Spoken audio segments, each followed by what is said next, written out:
The hidden language of power. The world speaks two languages. One is printed in books, taught in schools, and whispered by moral teachers, the language of fairness, cooperation, and virtue.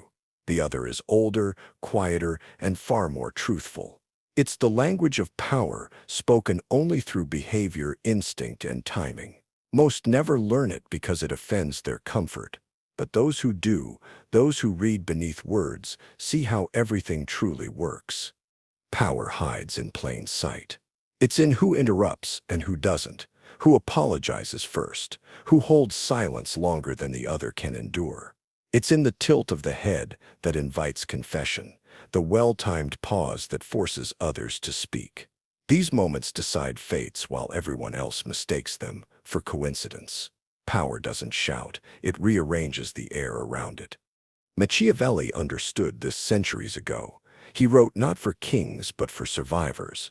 To him, morality was theater, and theater was control. He didn't create manipulation, he described it. He mapped the anatomy of influence in a world already ruled by it. That's what frightened his readers. They saw themselves in his pages, stripped of illusion. To learn the hidden language of power, you must unlearn the performance of innocence. You must study people not as they wish to appear, but as they must behave. Every interaction becomes a negotiation of weakness and strength. Every kindness hides motive. Every decision exposes fear. The polite call this cynicism. The wise call it literacy. Power isn't a title. It's rhythm. It's the ability to control tempo in any situation. The powerful don't rush. They don't fill silence with justification. They let others collapse under the weight of their own nervous energy. You'll notice it once you start listening differently. How leaders rarely explain, how charmers rarely speak first, how predators never announce their approach. And once you start speaking that language yourself, you'll see how others respond.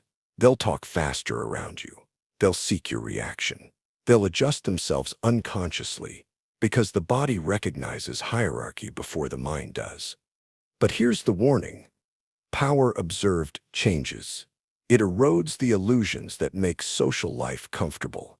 You'll start noticing manipulation everywhere, in love, in politics, in friendship. You'll see how innocence becomes leverage and how honesty becomes vulnerability. It's unsettling at first, then it becomes liberating. When you master this language, you no longer chase approval, you control attention. You become deliberate with your words, careful with your time, strategic with your silence, and those who still speak the knife tongue of fairness will never understand why everything seems to bend toward you. Take a moment to absorb that, because the first step toward power isn't dominance, it's awareness. And once you begin to see through the surface of human behavior, there's no unseeing it. The game never stops. It only becomes visible. And visibility is where power truly begins. Fear is more reliable than love. Love binds through emotion. Fear binds through instinct. Emotion fades. Instinct does not. A person in love may waver with mood, but one who fears losing something precious will stay obedient even through resentment. Machiavelli understood this deeply. Affection is fleeting, but fear endures because fear lives closer to survival. You don't need to inspire terror to understand this truth. You only need to recognize that fear is the root of respect.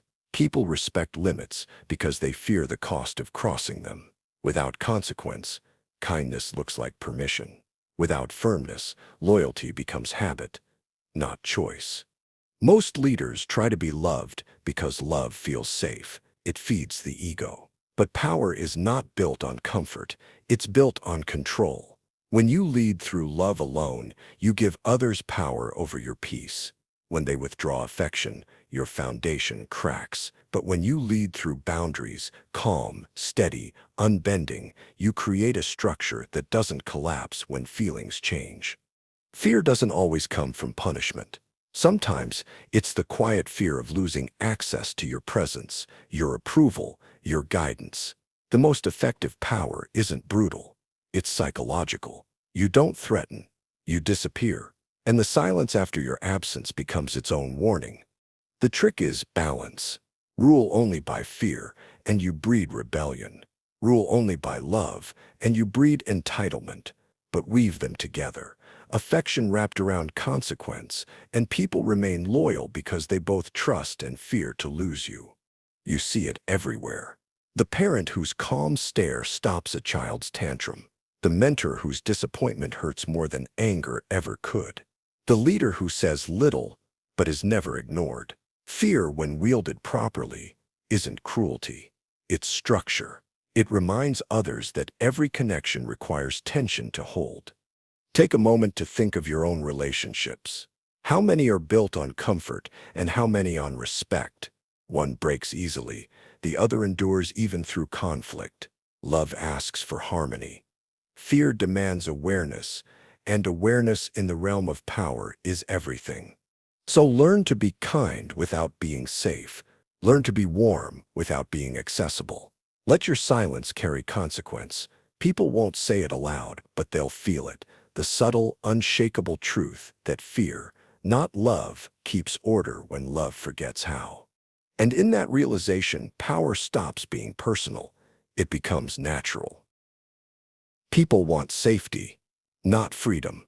The world romanticizes freedom, but most people can't handle it. Freedom demands accountability, discipline, and awareness, all things the average person quietly avoids. They crave the idea of control, not its weight.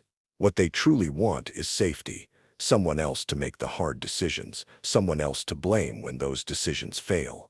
Freedom terrifies because it strips illusion. It forces confrontation with one's own limits. Safety, however, offers sedation, the comfort of following rules instead of writing them. It's why the masses obey authority, even when they despise it. Control, at least, feels predictable, and predictability is safer than chaos, even when chaos is disguised as liberty. Machiavelli saw this centuries ago. He knew that people would trade freedom for security the moment they felt afraid. He watched rulers rise by promising stability, not democracy, and even today that truth remains unchanged. Every government, every movement, every company feeds on the same bargain. Give me your choice, and I'll give you peace. The powerful understand this psychological contract. They don't sell freedom, they sell protection. They let others believe they're being led for their own good. And because fear of instability runs deeper than love of liberty, the exchange feels fair. If you want to lead, never offer absolute freedom. Offer safe boundaries instead. Give people structure, ritual, and predictability. Let them feel guided, not governed. They will cling to that structure like a lifeboat in a storm. True freedom belongs only to those who can bear solitude. It's not granted, it's earned through detachment. To see clearly, you must stop needing safety. You must learn to be your own authority, your own protection. That's the paradox of power. You can only offer stability once you no longer need it yourself. So the next time someone preaches freedom, listen closely. They're not seeking it. They're begging for direction. The Machiavellian doesn't chase liberty. They master structure because safety, not freedom, is what moves crowds, and whoever provides safety controls the world. Loyalty lasts until advantage shifts. Loyalty sounds noble, but it's transactional. Every alliance, every friendship, every promise holds invisible terms that depend on advantage. People stay loyal only as long as loyalty benefits them, or at least doesn't cost too much. Machiavelli didn't invent this cynicism. He merely observed it. He watched rulers shocked by betrayal, never realizing they'd been loved only while useful. Once power changed hands, so did devotion. It's not malice, it's nature. Humans evolved to survive, not to worship constancy. To navigate this, stop expecting permanence. Expect adaptation. Treat loyalty as a current, not a foundation. Reward it while it flows toward you, but never build empires on its consistency. The truly loyal are rare because they choose principle over gain, and principle is heavy to carry. This truth isn't cruel. It's liberating. Once you stop demanding eternal devotion, you stop fearing its loss. You'll read behavior, not promises. You'll see when loyalty begins to fade and act before it fractures. Reward loyalty visibly but without dependence. Let allies know you value them, but let them also know you don't need them. Nothing breeds loyalty faster than independence, because people respect what they can't control. When advantage shifts, most will leave. Let them. Never beg the tide to return. The ones who stay without benefit reveal something sacred, the loyalty born of alignment, not transaction. Those are the only ones worth keeping. But even they can fall one day, and that's all right. The Machiavellian never collapses when bonds break. They simply redirect power. Because the wise don't mourn loyalty lost, they master the art of moving before advantage moves against them. The weak worship certainty. The mind fears uncertainty more than pain. It would rather suffer predictably than face the unknown. That's why the weak cling to certainty. They crave boundaries that spare them from thinking, questioning, or changing. Certainty is comfort disguised as truth. It gives them something to worship when the world feels too large to understand. Leaders, manipulators, and strategists all know this. Control perception and you control behavior. The masses don't seek accuracy, they seek assurance. They want a voice that tells them what to believe so they don't have to carry the burden of doubt themselves. Machiavelli saw this centuries ago in politics and war. People didn't follow strength, they followed conviction, even when conviction was wrong. Certainty makes you appear powerful because it relieves others of the pain of decision. The calm voice that never wavers gains authority, even if it leads to ruin. That's the paradox of leadership.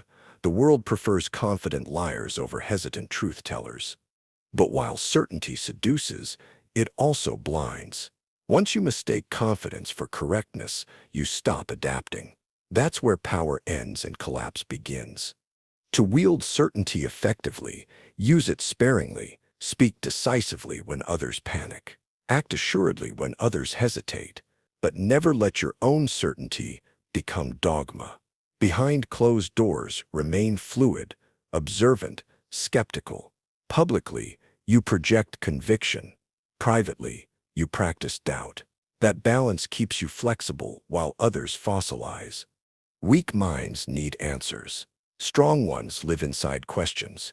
You must be both the stable hand for others and the restless thinker for yourself.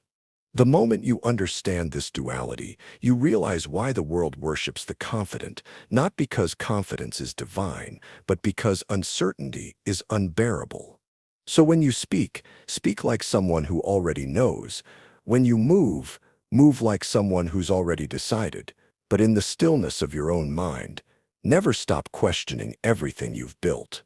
Because power decays where certainty replaces curiosity, and the weak will always follow the one who seems sure, whether he's right or not. Morality is a luxury of the secure. Morality sounds absolute until survival enters the room. The starving man doesn't ponder ethics before stealing bread. The threatened kingdom doesn't hold counsel on fairness before striking first. Morality, for all its beauty, is a privilege one only the safe can afford. Machiavelli understood that moral purity collapses under real pressure. The ruler who hesitates out of goodness loses to the one who acts out of necessity. The idealist speaks of what should be. The realist moves according to what must be. In this world, intention is decoration. Only outcomes decide fate. This doesn't mean you should abandon ethics. It means you must recognize when they are being used against you. Enemies will cloak strategy and virtue, weaponizing your conscience as a chain. They'll call you cruel while plotting in silence. And if you defend yourself too late, they'll still call you cruel, but you'll also be defeated.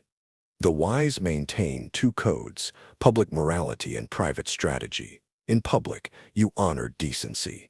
It earns trust. It builds image. But privately, you make the decisions that survival demands. Sometimes mercy destroys more than it saves. Sometimes integrity is camouflage for paralysis. When the powerful act immorally, they don't confess. They reframe. They call it duty, sacrifice, the greater good. Morality bends to whoever tells the story, So learn to shape narrative, not just action. Still, be careful. Without restraint, strategy becomes savagery. The goal isn't corruption, it's precision. You remove illusion, not humanity.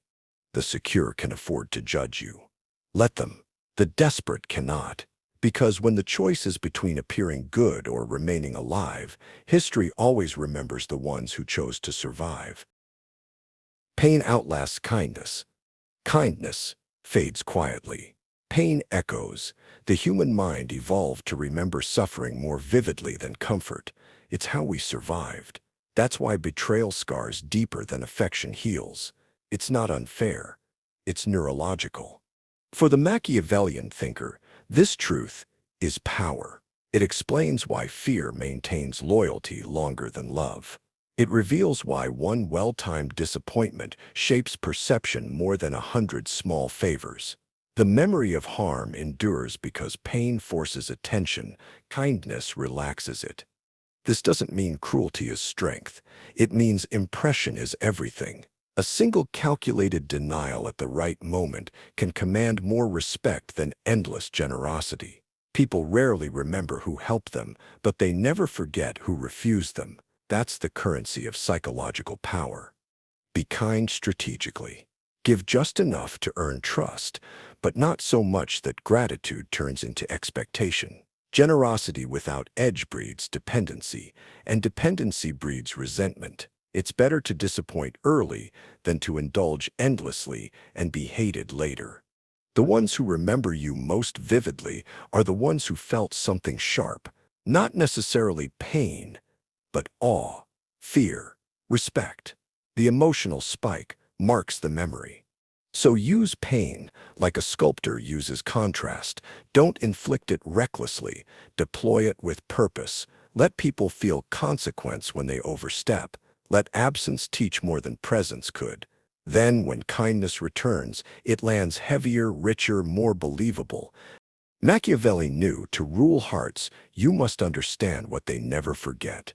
Pain writes deeper than pleasure. Write wisely. Truth dies. Perception survives. Truth is fragile. It lives in nuance, in context, in the shifting gray of human motive. Perception, however, is immortal. Once people believe something right or wrong, it becomes their reality. That's why propaganda outlasts fact, why rumors survive correction, why charm can erase guilt, and why guilt can condemn the innocent. The world doesn't reward accuracy, it rewards influence. The Machiavellian doesn't chase truth. They shape perception. They understand that the story people believe is the truth, for all practical purposes. 1,000 facts mean nothing against a single narrative that feels right. Control perception, and you control memory. The powerful use this in silence. They choose what to reveal, when to reveal it, and what tone to use. Emotion directs belief far more than evidence ever could. You don't need to lie. You only need to emphasize. Truth told partially becomes more persuasive than truth told whole. Present what benefits you, omit what doesn't, and let the human mind fill in the rest. It will always complete the story in your favor if you feed it with confidence. But remember, manipulation without restraint leads to rot. Eventually, you must align your image with competence. Charm creates openings, but substance keeps them. Still, perception rules. The world will always forgive the graceful liar before the clumsy truth-teller, because the graceful liar provides comfort, and comfort feels like truth. So learn the art of shaping what people think they see. Once you control perception, you don't need to fight battles, you simply define them. Pity masks superiority. Pity looks compassionate, but it's hierarchical. To pity someone is to place yourself above them. It's a disguised form of judgment, a gentle way of declaring, I am not you. Machiavelli saw pity as weakness for the ruler, but as power for the manipulator. Those who invite pity wield it as emotional leverage. They transform suffering into currency. People rush to aid the pitied because it makes them feel noble. In comforting others, they confirm their own goodness. That's the quiet trick. Pity flatters the giver more than the receiver. It disguises ego as empathy. The wise understand this dynamic and never beg for pity. They know pity costs respect. Once others see you as helpless, they may help you, but they'll never fear you again. And without fear, authority dissolves. Still, pity can be reversed. Sometimes allowing others to underestimate you is the purest camouflage. Let them pity you long enough to stop watching your hands. While they feel superior, you prepare. When you finally rise, their shock multiplies your power tenfold. Never pity yourself either. Self-pity freezes motion. It makes pain ornamental, not instructive. Replace why me with what now, and pity transforms into purpose. Use compassion where it strengthens. Reject pity where it drains. Remember, empathy connects equals. Pity defines hierarchy.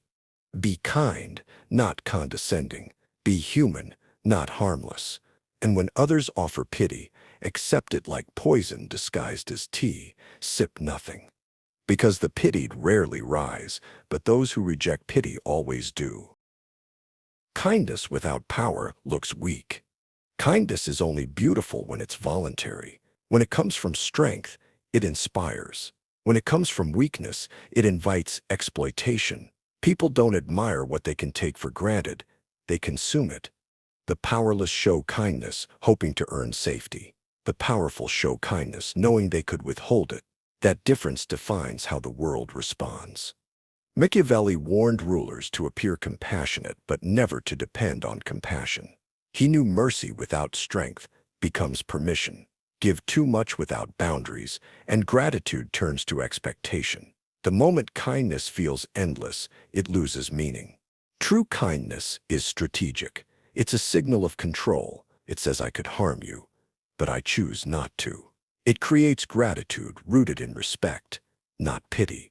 The same action, helping, forgiving, showing grace, changes meaning depending on whether power could have done otherwise. Don't stop being kind, just stop being harmless. Let your kindness have structure. Let it come after boundaries, not before them. Be generous, but with precision. Speak softly, but make sure people sense what silence would sound like if they crossed you. That's the essence of quiet power. It doesn't roar, it radiates restraint. Kindness from strength builds loyalty. Kindness from fear builds dependency. One uplifts, the other empties. So the next time you give, ensure it's by choice, not desperation, because the world doesn't respect those who are kind because they can't be otherwise. It respects those who remain kind despite knowing they don't have to be. And in that balance between mercy and might, you stop being liked and start being remembered. Trust is a one-time weapon. Trust is not a bond, it's a transaction. Once spent, it can't be used again. You only get one clean strike with it before awareness dulls its edge. After that, people become cautious, skeptical, unpredictable. That's why trust, like any powerful tool, should never be wasted on sentiment. Machiavelli knew that human loyalty is fragile because self-interest is constant. The wise ruler, or the wise soul, gives trust strategically, never freely. They test it the way a craftsman tests a blade, first lightly, then with purpose, and only when the material has proven itself. Once tested, it's either a weapon or a weakness. Most people confuse trust with comfort.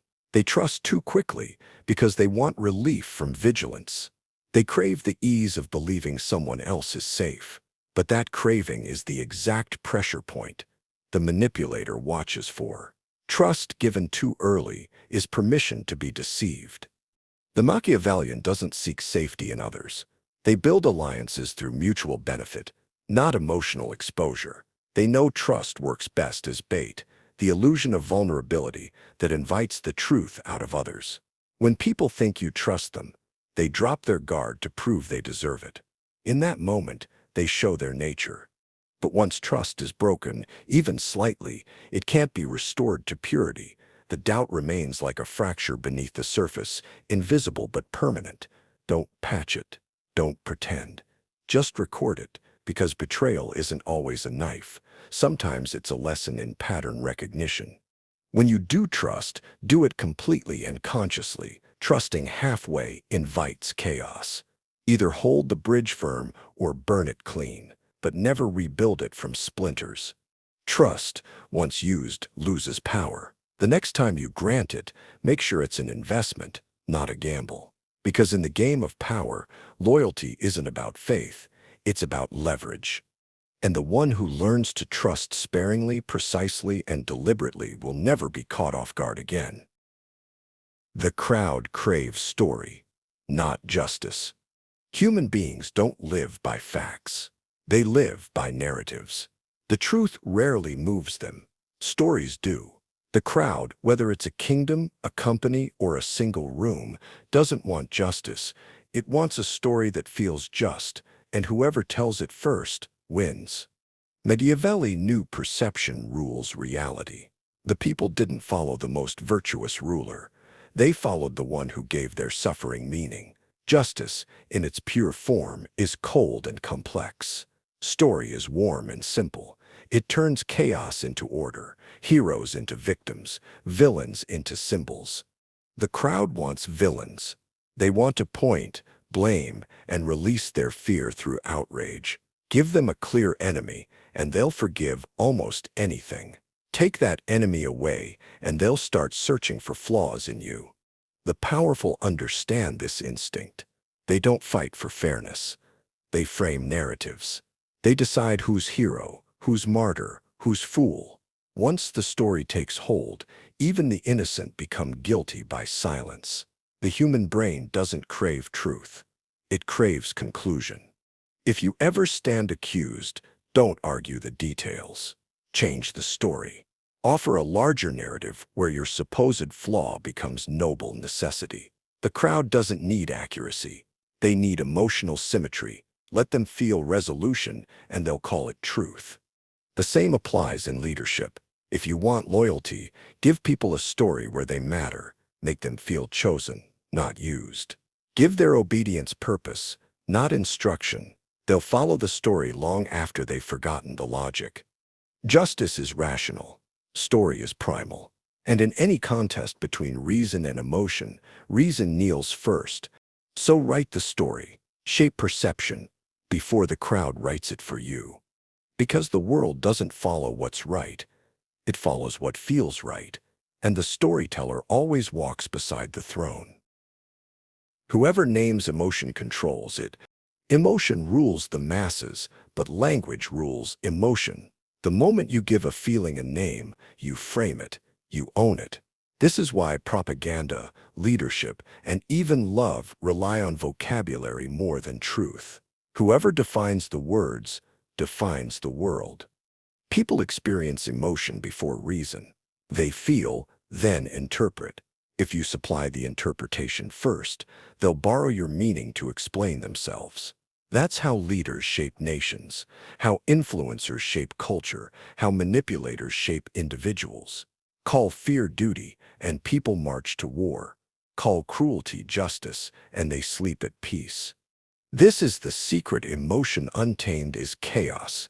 Emotion named is control. When you sense anger, don't react. Define it. Say, I see frustration. Instantly, the room bends toward your calm. You've reframed raw emotion into observation. Language lifts you above reaction, turning turmoil into data. In arguments, repeat their emotion calmly. You feel ignored. You feel trapped. Each phrase disarms. You're not agreeing or conceding. You're naming. Naming dissolves chaos because it proves awareness. Most conflict exists only because emotion remains unnamed. But beware. Once you label your own feelings too tightly, you trap yourself in them. Use names to observe, not to identify. I feel anger is awareness. I am angry is identity. The difference is power or paralysis. Machiavelli's insight was this: emotions are tools for rulers, weapons for demagogues, and prisons for fools. The wise use them all with precision. So learn to name emotion, yours and others. Use words like architecture, Structure the chaos without losing its force. Because whoever defines emotion directs it, and the one who directs emotion controls behavior. Control the words, and you control the weather inside others' minds. Power is who you can ignore. Influence isn't measured by who listens to you. It's measured by who you no longer need to listen to. Power is the ability to choose silence over reaction, detachment over defense, distance over discussion. The powerless must explain. The powerful don't. That's the difference. Every argument, every demand for clarification, every emotional chase reveals dependence. The more someone can provoke your reply, the more control they have over you. Machiavelli understood this instinctively. Rulers who responded to every insult fell quickest. They wasted energy proving worth instead of demonstrating it. The throne doesn't defend itself. It simply exists, and others adapt around it. Your worth is not in attention gained, but in attention withheld. The ability to ignore is a declaration of independence from manipulation. Silence makes others fill the gaps with their own anxiety. They begin to question themselves instead of you. But this discipline requires composure. You can't ignore out of spite. It must look effortless. Indifference loses meaning when performed as revenge. True power ignores because it has better things to focus on. Every human interaction becomes negotiation for attention. The one who needs less always wins. Learn this. Reaction is currency. Spend it only where it multiplies. Because when you can ignore what others chase, you begin to rule what they can't. Honesty is a strategy, not virtue. People confuse honesty with goodness. But honesty isn't a moral choice. It's a tactical one. Truth, like any weapon, is powerful only when timed. Used wrongly, it wounds its wielder first. Machiavelli advised rulers to appear honest, not to be so at all times, because truth is a tool, not a duty. It should serve your purpose, not sabotage it. Brutal transparency doesn't earn trust. It invites exploitation. Strategic honesty, however, creates precision, the ability to decide what to reveal and when. Honesty given too soon destroys leverage. Honesty used sparingly becomes currency. When you confess selectively, people start believing you're incapable of deceit. That's the paradox. The occasional truth makes the future lie invisible. But don't misunderstand, deceit without purpose collapses fast. Lies must orbit a truth strong enough to anchor them. You build credibility not through purity, but through pattern. You tell truth often enough to make deviation undetectable. Honesty isn't about being genuine, it's about being effective. You decide whether revealing something strengthens position or weakens it. Sometimes, silence protects more truth than speech ever could. The fool believes honesty is always moral. The strategist knows it's situational. The manipulator knows it's weaponized. The enlightened know it's both. So be honest, but never because the world demands it. Be honest when it serves your rhythm, your vision, your control. Because once you stop treating honesty as virtue and start treating it as craft, you'll stop apologizing for your truth and start shaping it. The useful are remembered, not the good.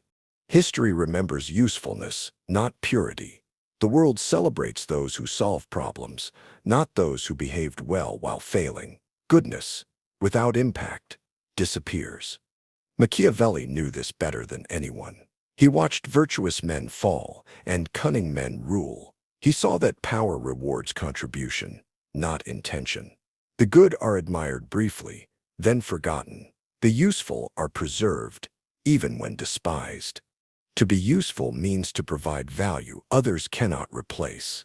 It's why even tyrants keep their advisors. It's why hypocrisy is tolerated when competence delivers results. In politics, business, love, usefulness outweighs goodness every time. Don't aim to be liked. Aim to be necessary. When you're necessary, you're protected. People forgive flaws in those they depend on. They crucify the harmless. But usefulness requires precision.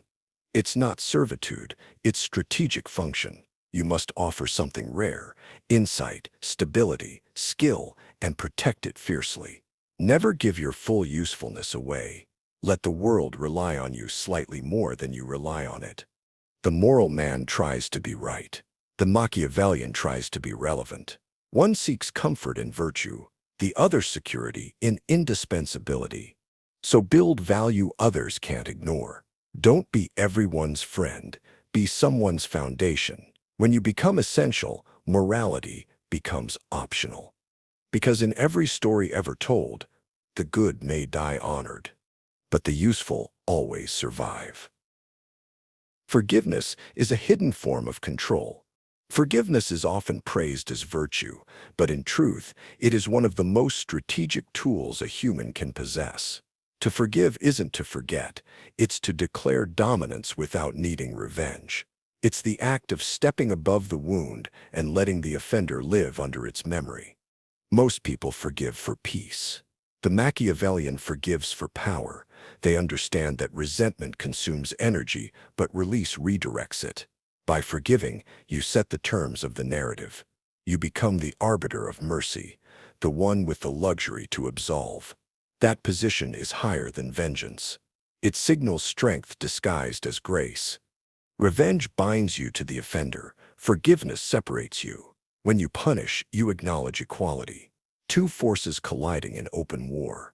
But when you forgive calmly, you remind the other that they were never truly your rival. Forgiveness given without emotion unsettles far deeper than retaliation ever could. It denies closure. It leaves guilt hanging in the air like unfinished music. Machiavelli observed that mercy, when shown publicly, wins hearts more effectively than justice ever will. People admire restraint because they mistake it for goodness. They don't realize its calculation. By forgiving strategically, you gain both reputation and psychological leverage. The forgiven lives forever in subtle debt, unsure whether you've truly let go. That uncertainty is your quiet leash. But forgiveness must be genuine in posture, if not in heart. Perform it with composure. Never use words like, "I'll let it go." Say nothing. Act as though the incident never mattered. The unspoken calm will torment them more than any speech could. Still, never forgive too easily. Cheap forgiveness invites repetition. Forgive rarely, but completely. When you do, let it feel like a gift that cannot be demanded again. Because real power doesn't come from punishing enemies. It comes from making them live knowing you could have. And in that stillness, forgiveness becomes not virtue but victory. Appear moral, act strategic. The world demands morality in appearance, not in substance. It doesn't truly want goodness. It wants the performance of it. People need symbols to believe in, not proof to examine. Machiavelli understood this long before modern politics turned it into art. Morality is theater. The audience wants to see virtue, even if the actor behind the mask is plotting survival. A good ruler, he said, must seem merciful, honest, and faithful, but must know when to abandon those qualities to preserve order. The appearance of morality builds trust. It disarms suspicion. It creates the illusion of predictability, and predictability invites obedience. If you appear moral long enough, even your strategic moves will be misread as noble ones. But morality, when lived rigidly, becomes a cage. Those who cling to absolute virtue lose advantage to those who bend the rules. The world doesn't reward moral perfection. It rewards effective outcomes wrapped in moral packaging. So appear moral, speak of fairness, praise decency, express compassion publicly. Let them see your empathy. Let them trust it. Then, when strategy demands harshness, they'll interpret it as reluctant necessity, not manipulation. The more moral your image, the more leeway you have to be ruthless. Even when you act immorally, never let your demeanor shift. Guilt exposes strategy faster than confession. Do what must be done with steady tone, clean hands, and measured eyes. The point isn't hypocrisy. It's harmony. The mask of morality protects the machinery of ambition. In the end, those who act moral without strategy are used. Those who act strategic without morality are feared. But those who combine the two are untouchable. Because the world forgives almost anything, as long as it looks virtuous. People believe what they want to be true. Logic rarely drives belief. Desire does. People don't seek truth. They seek confirmation, reassurance that their hopes or fears are valid. This is the quiet engine behind propaganda, religion, conspiracy, and even love. Humans follow narratives that protect their identity. Anything else feels like violence to the self. The Machiavellian doesn't fight this nature. They use it. They understand that persuasion isn't about information. It's about emotion. Tell people what they want to believe, and they'll invent reasons to call it truth. Show them what comforts them, and they'll defend you from their own doubts. You don't need to lie. You only need to frame. Present facts through emotional resonance, and they'll stick like memory. Offer pure logic, and it dissolves into abstraction. The secret is to mirror their desires back at them until they mistake them for your honesty. The skilled persuader doesn't argue. They affirm. They reflect people's wishes so precisely that opposition feels like betrayal of the self. That's how revolutions are built, not through reasoning, but through recognition. But beware. Belief is volatile. The same passion that follows you today can turn against you tomorrow if desire shifts. Keep your message adaptable. Let it evolve as the crowd's longing changes. Their loyalty isn't to you. It's to what they see in you. Machiavelli warned, never destroy a man's illusion unless you can replace it with another. People cannot live without belief. Remove it, and they'll hate you for showing them the void. So don't preach truth. Shape belief. Give the world what it craves most, certainty in chaos. Because power belongs not to the honest, but to the believable. Influence begins where empathy ends. Empathy opens hearts. Influence controls them. You can't lead if you feel everything. The burden of others' pain becomes your paralysis. To influence deeply, you must understand emotion without drowning in it. Machiavelli saw empathy as double-edged. Too little, and you become a tyrant. Too much, and you become a servant to every cry for mercy. The balance lies in awareness without absorption. You study emotion like a doctor studies disease, clinically, not callously. Empathy lets you predict. Detachment lets you decide. The combination creates precision, influence born not from compassion, but from comprehension. To influence people, mirror their feelings first.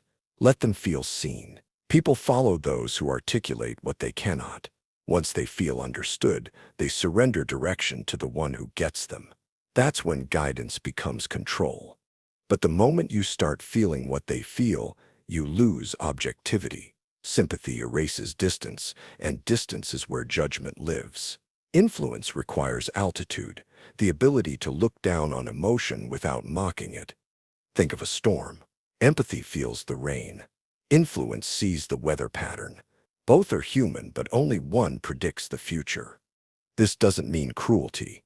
It means clarity. The powerful don't lack empathy. They manage it. They turn compassion into comprehension, using it to read, not to react. People mistake indifference for evil, but indifference, when deliberate, is armor. It allows you to lead when others freeze. So listen deeply, care quietly, and decide coldly. Feel everything, but attach to nothing. Because empathy wins hearts, detachment wins the world. Disguise strength as doubt. There's a quiet advantage in being underestimated.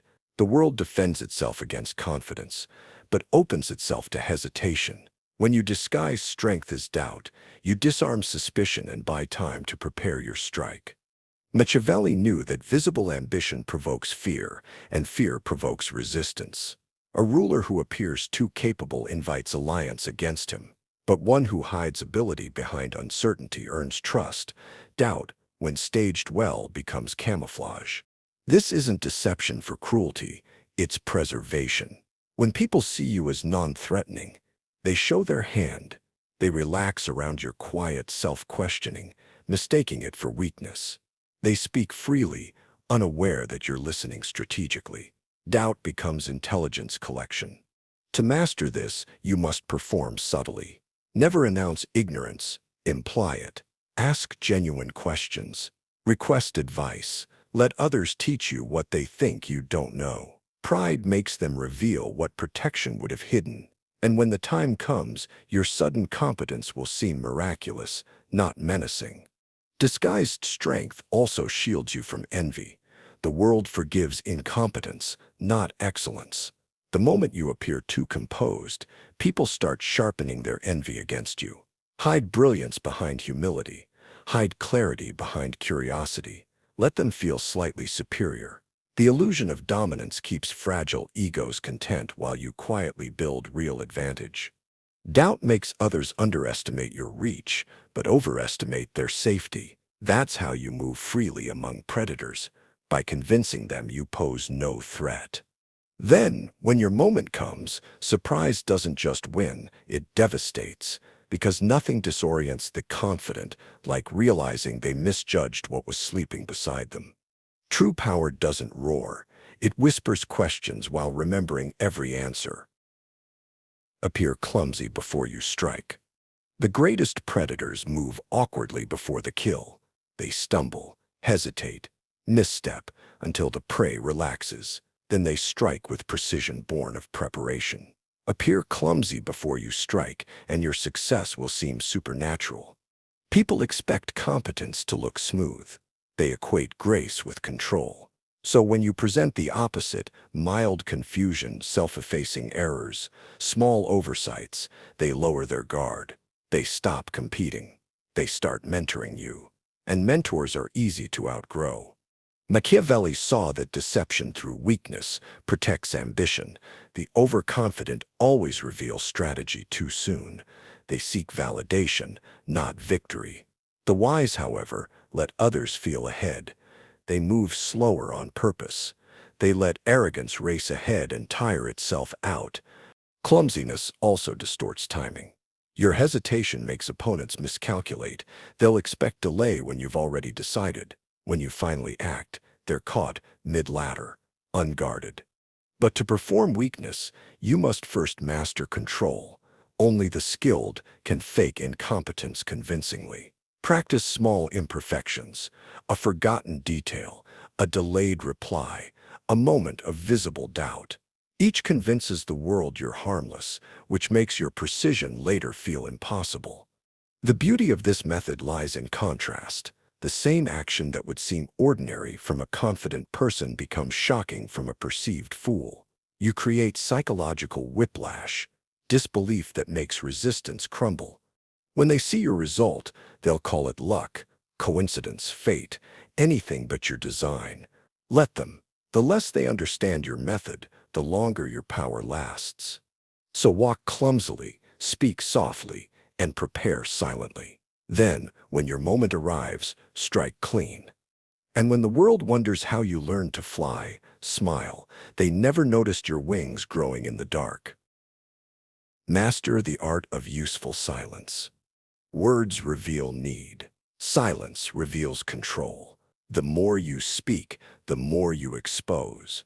Tone, desire, insecurity, impatience. Silence, on the other hand, forces others to fill the void with their own assumptions, and in those assumptions, you find leverage. Machiavelli saw conversation as chess. The talkative move early and show their pieces. The silent wait, and by waiting, dictate pace. Silence is not emptiness. It's pressure. It makes others anxious. They rush to interpret it, to fill it, to earn response. Mastering silence means mastering discomfort, both yours and theirs. You must learn to sit calmly and pauses long enough for others to reveal themselves. Most can't stand the weight of unspoken words.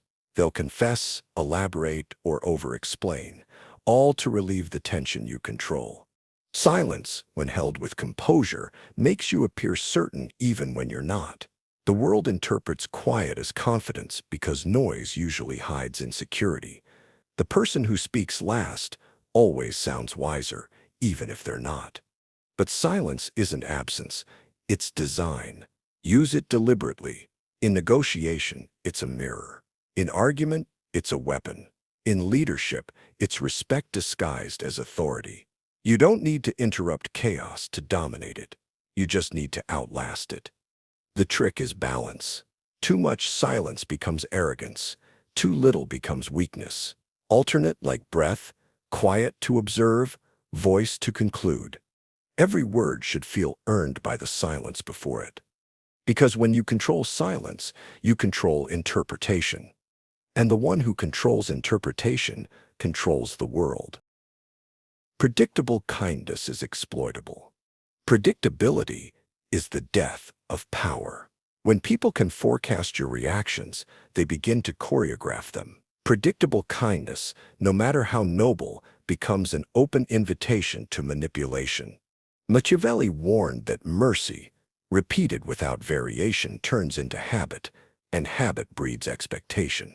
Once people learn you'll always forgive, always help, always yield, they stop respecting you and start designing around your compliance. Predictable kindness is not compassion, it's weakness disguised as virtue. True compassion adapts. It measures context, intention, and timing. Predictable kindness ignores all that. It gives not from strength, but from fear of being seen as cruel. The powerful learn to randomize grace. They give, but selectively. They help, but unpredictably.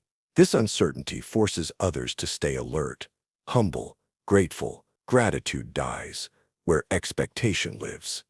If you must be kind strategically. Help when it costs you little, but earns you leverage. Withdraw when it becomes assumed. The sudden absence of kindness teaches faster than lectures ever could. The cruel don't fear predictable kindness. They rely on it. They study it like weather. They plan their betrayals around it. But when kindness becomes unpredictable, even cruelty hesitates. Because fear doesn't come from punishment. It comes from unpredictability. So protect your goodness by making it rare. Make people wonder which version of you they'll meet, the giver or the ghost. That tension keeps them respectful. Never let kindness become your pattern. Make it your choice, because the moment it becomes guaranteed, it stops being kindness at all.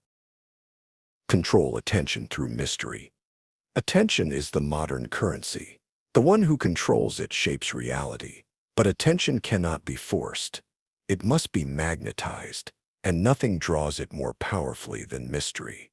Machiavelli understood this before the age of spectacle. He knew visibility creates risk. The scene can be judged, attacked, envied, but the half-scene becomes legend. Mystery multiplies presence by absence. It makes the ordinary seem divine simply because it withholds explanation. Reveal too much, and the world consumes you.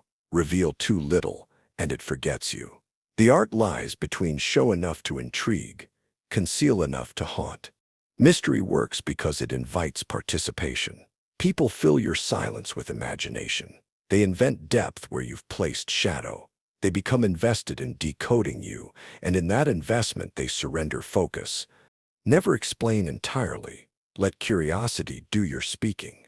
When questioned, answer with precision, but not totality. Partial truth outlasts full revelation. It keeps the story alive. In leadership, in art, in relationships, mystery sustains fascination long after charisma fades. It turns attention into obsession. But mystery requires restraint. Don't vanish. Suggest. Don't hide. Delay. The powerful stay visible enough to inspire, invisible enough to evade capture.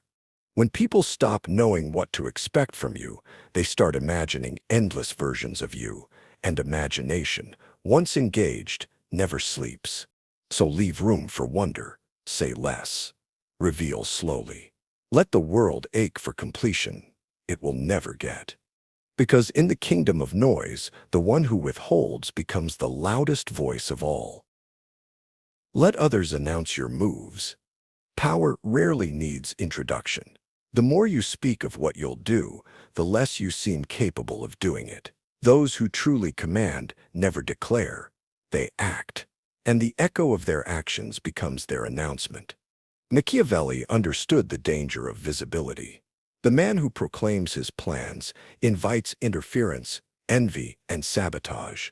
But the one who moves quietly and lets others narrate his achievements gains both mystique and credibility. People trust what they discover more than what they're told. Let others be your heralds.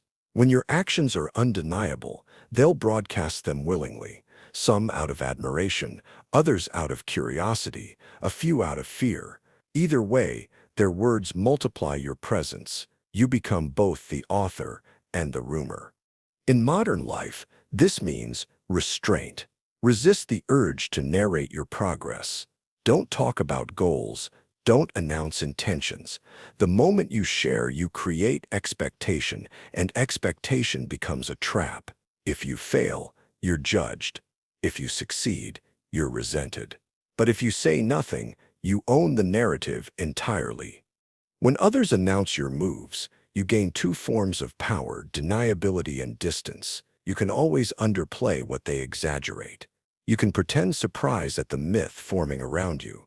The less you confirm, the stronger it grows. The quiet are underestimated, and the underestimated are left unguarded. Your results should arrive like a storm that was forecast but never believed. So stop explaining what you're building. Let the world discover it when it's too complete to stop. The power of mystery isn't only in concealment, it's in timing. Because when others announce your moves, you become a myth in motion, not a man in conversation. Never correct a profitable lie.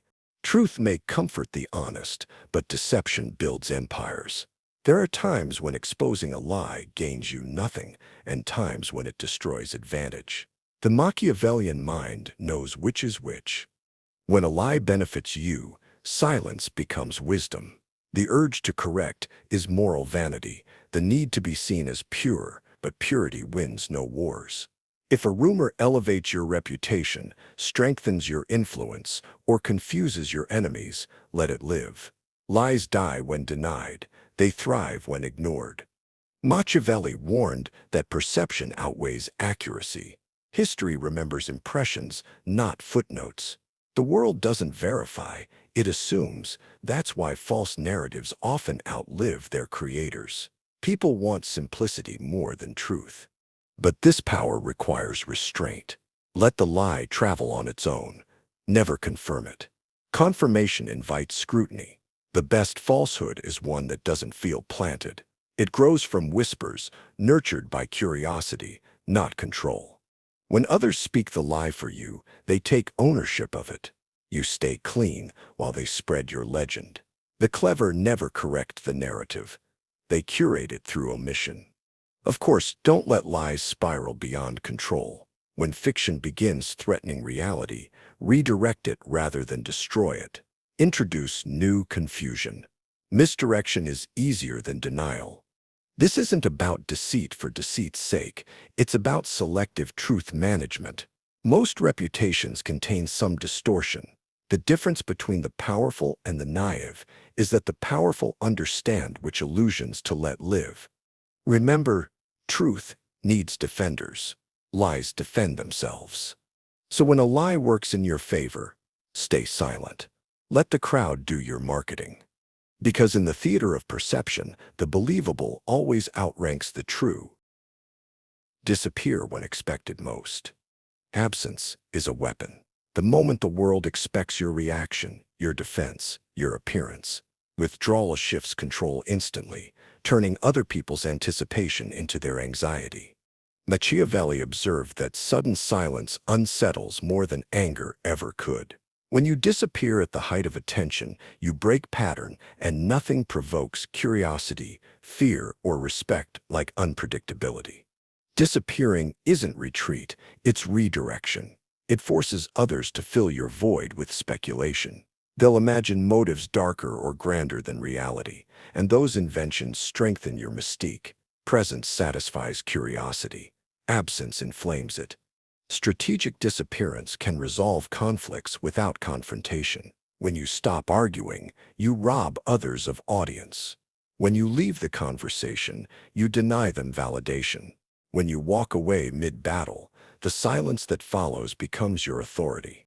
But timing matters. Vanish too early, and you seem evasive. Vanish too late, and you seem defeated. Leave when your presence feels expected.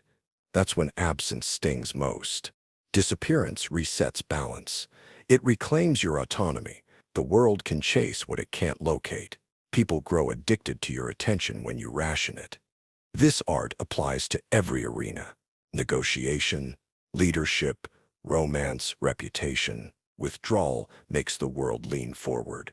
It forces pursuit, and pursuit always reveals value. Don't announce your exits. Make them sudden, deliberate, clean. Let curiosity replace irritation. Let longing replace anger. Because the one who disappears by choice teaches everyone else the meaning of dependence. Loud people reveal themselves fast. Volume is insecurity wearing confidence. The loud need to be seen, and in that need they expose their motives. They show urgency, hunger, and weakness all at once.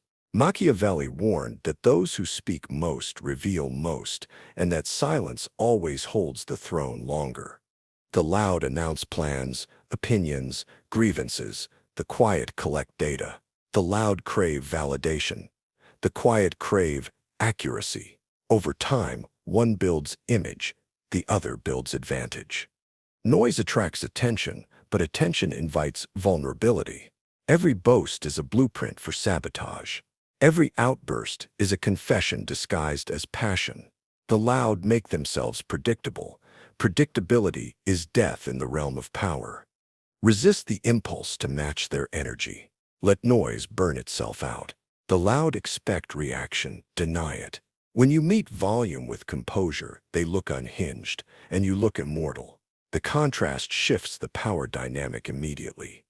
But don't confuse quiet with passivity. The most dangerous minds often speak the least. They study cadence, timing, silence, the spaces where others reveal themselves. If you must speak, do so surgically. Let every word feel deliberate. The fewer you use, the heavier they sound. Words are like arrows. Precision kills, not frequency. Eventually, the loud will tire themselves into irrelevance. Noise decays into static, and static fades. But the quiet, the measured, the composed, they linger. Be that silence, the kind that listens, calculates, and waits. The kind that speaks once and ends the discussion. Because when the loud finish performing, they'll look up and realize the quiet already won. Blend in until it seeps too late. Power thrives on invisibility.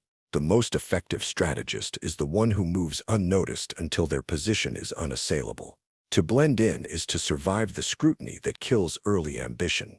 Machiavelli advised princes to adapt like chameleons, to mimic the temperament of their environment until advantage is secured. Appear ordinary, think extraordinary. By the time the world realizes your difference, it will be too dependent to resist you. Infiltration is not deception. It's evolution. People trust what feels familiar, so become familiar. Mirror speech, energy, humor, rhythm blend so seamlessly that even your rise feels natural. Don't announce uniqueness. Let others discover it when it's already irreversible. When you act unconventional too soon, you trigger rejection. People destroy what they don't understand, but when they think you're one of them, they lower their defenses. Once inside, influence quietly. Adjust structures, shift momentum, introduce ideas subtly. The key is pacing, small changes disguised as progress. By the time anyone questions your power, it will already be embedded in the system that supports them. Blending in also protects against envy. The invisible can't be targeted. The anonymous can't be rivaled. Fame is fragile. Invisibility endures. To blend is not to disappear. It's to hide in plain sight.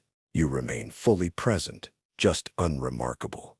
Unremarkable is safe, and safety is freedom. Then, when your foundation is complete, you no longer need to hide. You can step forward, not as an intruder but as something inevitable. Because true control doesn't announce arrival. It grows quietly until resistance is useless. Blend first, then transform. Let the world think you came from nowhere. Because by the time they notice, you'll already own everything that matters. Hide power inside kindness. The most dangerous kindness is the one that hides strength beneath it. Power concealed within gentleness disorients people. It softens their defenses, invites their trust, and lulls them into underestimation. When you're kind but capable of harm, your mercy becomes terrifying.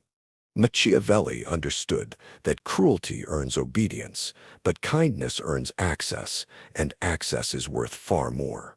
Through kindness, you enter spaces brutality can't reach. You're welcomed into confidence, into hearts, into plans. Once inside, power flows naturally toward you, disguised as affection. But there's a delicate balance. Kindness without restraint breeds exploitation. Power without kindness breeds fear. Combine them and you gain authority that feels safe until it isn't. Hide your power in tone, in patience, in silence. Speak softly, but carry presence. Let your calm radiate the unspoken. I could destroy, but I choose peace. People sense that contrast. It's primal. We respect the predator that doesn't need to bite. Kindness also obscures ambition. While others posture, you build. While they compete for spotlight, you accumulate influence. By the time they realize your reach, it's already too late to resist, because you never looked like a threat.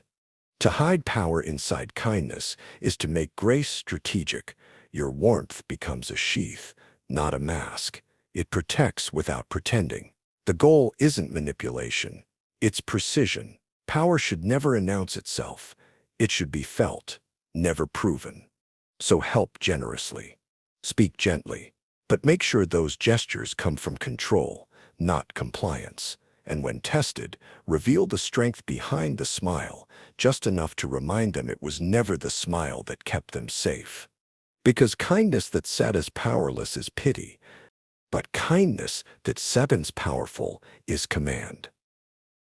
Praise publicly, undermine privately. People crave recognition almost as much as they crave control. Praise satisfies both. It gives validation while creating dependence on your approval. But Machiavelli knew the deeper layer. Public praise secures loyalty. Private correction ensures obedience. To praise publicly is to build alliance without cost. When you lift others in front of witnesses, they feel seen, elevated, indebted. Their ego binds them to you. The audience sees generosity. The subject feels validation. Both become attached to your presence. You become the architect of self-worth. Yet praise alone isn't enough. Praise creates confidence, and unchecked confidence becomes competition. That's why the wise ruler balances it with quiet calibration. Praise them loudly, but remind them privately who taught them. Undermine, softly, gently, surgically. Ask questions that seed doubt. Suggest small improvements. Let them leave conversations slightly uncertain, but still grateful. This combination, public warmth, private control, is psychological gravity. People orbit those who both affirm and refine them. They can't decide if you're savior or mirror, and that confusion breeds attachment. But never humiliate. Undermining must feel like care. The moment it feels like manipulation, loyalty fractures. Make your guidance sound protective, not punitive. Public praise wins crowds. Private critique shapes soldiers. Together they forge hierarchy, the one invisible bond more binding than love, dependence on your perception. Machiavelli's genius wasn't cruelty, it was calibration.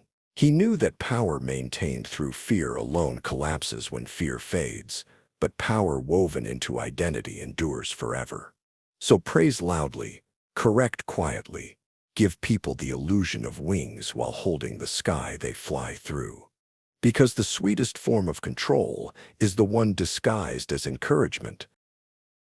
Confuse them with modesty. There's strength in appearing smaller than you are. Modesty, when intentional, becomes camouflage for dominance. The arrogant invite resistance, the modest invite information. People instinctively compete with confidence but relax around humility. They reveal opinions, secrets, insecurities, all while believing they're in control. That's why the Machiavellian appears modest to collect intelligence unchallenged. Modesty doesn't mean self-denial. It means withholding display. You can be certain while seeming uncertain. You can lead without declaring leadership. The humble tone disarms the ego of those who would otherwise oppose you. They'll feel superior, and that illusion keeps them predictable. Modesty also controls narrative. When you speak of yourself lightly, others amplify your worth for you. The contrast between your humility and your results creates reverence. People admire restraint more than boast. But modesty, like any tactic, loses value when genuine. Perform it consciously. Let it be your armor, not your identity. Too much humility invites exploitation. Too little breeds envy. Stay in the golden middle. Visible capability, invisible ego. Machiavelli knew that humility wins where pride provokes war. The unassuming strategist walks through doors. Arrogance never sees. By minimizing threat, you maximize movement. When you finally reveal your true weight, it will land heavier because no one saw it coming. Appear soft, think sharp. Let them underestimate. Because those who look down on you never look ahead, and that's where you'll be waiting. Look passive while you plan. Stillness unsettles those addicted to motion. When you seem inactive, the world assumes you're irrelevant. But stillness is not stagnation. It's incubation. The sharpest plans grow in silence. Machiavelli observed that chaos consumes the impatient. The ruler who reacts to every spark never builds a flame. Appear passive while you plan. It buys you time and blinds your observers. The less they expect from you, the more you can prepare undisturbed. Passivity also manipulates perception. Inaction looks harmless. It makes others reveal their rhythm. While they rush to prove movement, you map their patterns. They expose what they fear most. Being unseen, being outpaced. Stillness lets you gather energy while others expend theirs. It's how the hunter waits while the prey burns itself out. Every second of silence collects potential. Every deliberate delay accumulates gravity.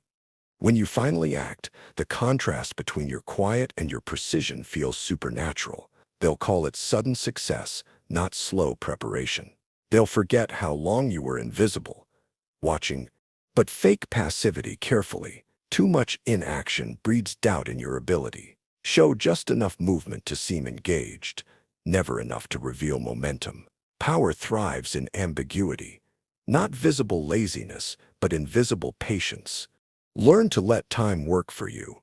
The world moves fast enough to destroy itself. You need only stand still long enough to inherit what remains. Because passivity, when intentional, isn't weakness. It sets the stillness before the earthquake. Promise nothing, predict everything. Every promise creates a debt. The moment you say "I will," you hand others control. They can now hold you accountable. Machiavelli taught that the wise never bind themselves with vows. Promise nothing, deliver only when it serves advantage. People crave certainty. They want reassurance, direction, prediction, but promise too much. And you become a prisoner of your own words. The world will remind you of every sentence spoken in good faith. Freedom dies in commitment made for approval. Instead of promising, predict. Prediction satisfies the same need without consequence. When you say, "I believe this will happen," you seem confident but remain untied. If proven right, you're visionary. If wrong, merely human. Prediction builds mystique while preserving freedom. This is the quiet weapon of influence. To speak with conviction, but never with chains. Let others promise. They'll spend their power maintaining reputation. You'll remain fluid, adaptive, untouchable. When people press for commitment, use time as shield. "We'll see. It's too early to say. Let's observe." These phrases look humble but hide control. You retain the authority to decide when others are already bound by their promises. Machiavelli's ruler survives by flexibility, not fidelity. The moral man honors every vow. The strategist honors only those that serve purpose. That distinction separates prisoners from architects.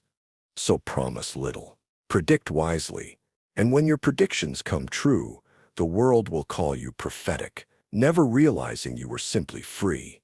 Because the most powerful commitment is the one never spoken. Show action, not intention. The moment you explain your motives, you surrender your mystery. Intention invites judgment. Action commands reaction. People debate intention, but they obey results. Machiavelli understood that rulers who speak of purpose before performance lose both. The wise act first, then let others build their theories. Because when action leads, story follows, and whoever controls the story controls the meaning. Never reveal what drives you. Let curiosity become your echo. The more people try to understand you, the more they center their thoughts on you. Intention clarifies, but mystery multiplies. This doesn't mean deception. It means silence before success. Work quietly, move without commentary, speak only through consequence. The world respects the evidence of power, not the explanation of it. When others reveal their plans, listen. They're handing you prediction. You can prepare, adapt, counter. But when you keep yours hidden, you remain unpredictable, and unpredictability is the purest form of protection. If someone insists on knowing your reason, speak in riddles. It felt necessary. It seemed right. The timing was clear. Vague conviction disarms interrogation. People don't need truth. They need closure. Give them enough illusion to feel they've understood, and they'll stop searching. Action without justification also preserves dignity. When you explain, you imply guilt, the need to prove worth. The powerful never explain. They let silence validate their decisions. So act, then retreat. Let results speak the language you refuse to translate. Because purpose unspoken becomes presence, and presence, when unexplainable, becomes legend. Calm is more terrifying than rage. Rage is noise. Calm is gravity. When fury erupts, it burns bright but short. When calm persists in the face of conflict, it becomes unbearable, the stillness that reminds others they've lost control. Machiavelli wrote that composure is a ruler's sharpest weapon. The angry reveal fear, the calm reveal power. Anyone can shout. Few can remain silent while being attacked. That silence forces others to confront their own weakness. Calm doesn't mean indifference. It means regulation. It's the ability to stay steady when emotion demands eruption. The man who masters his own pulse masters the room.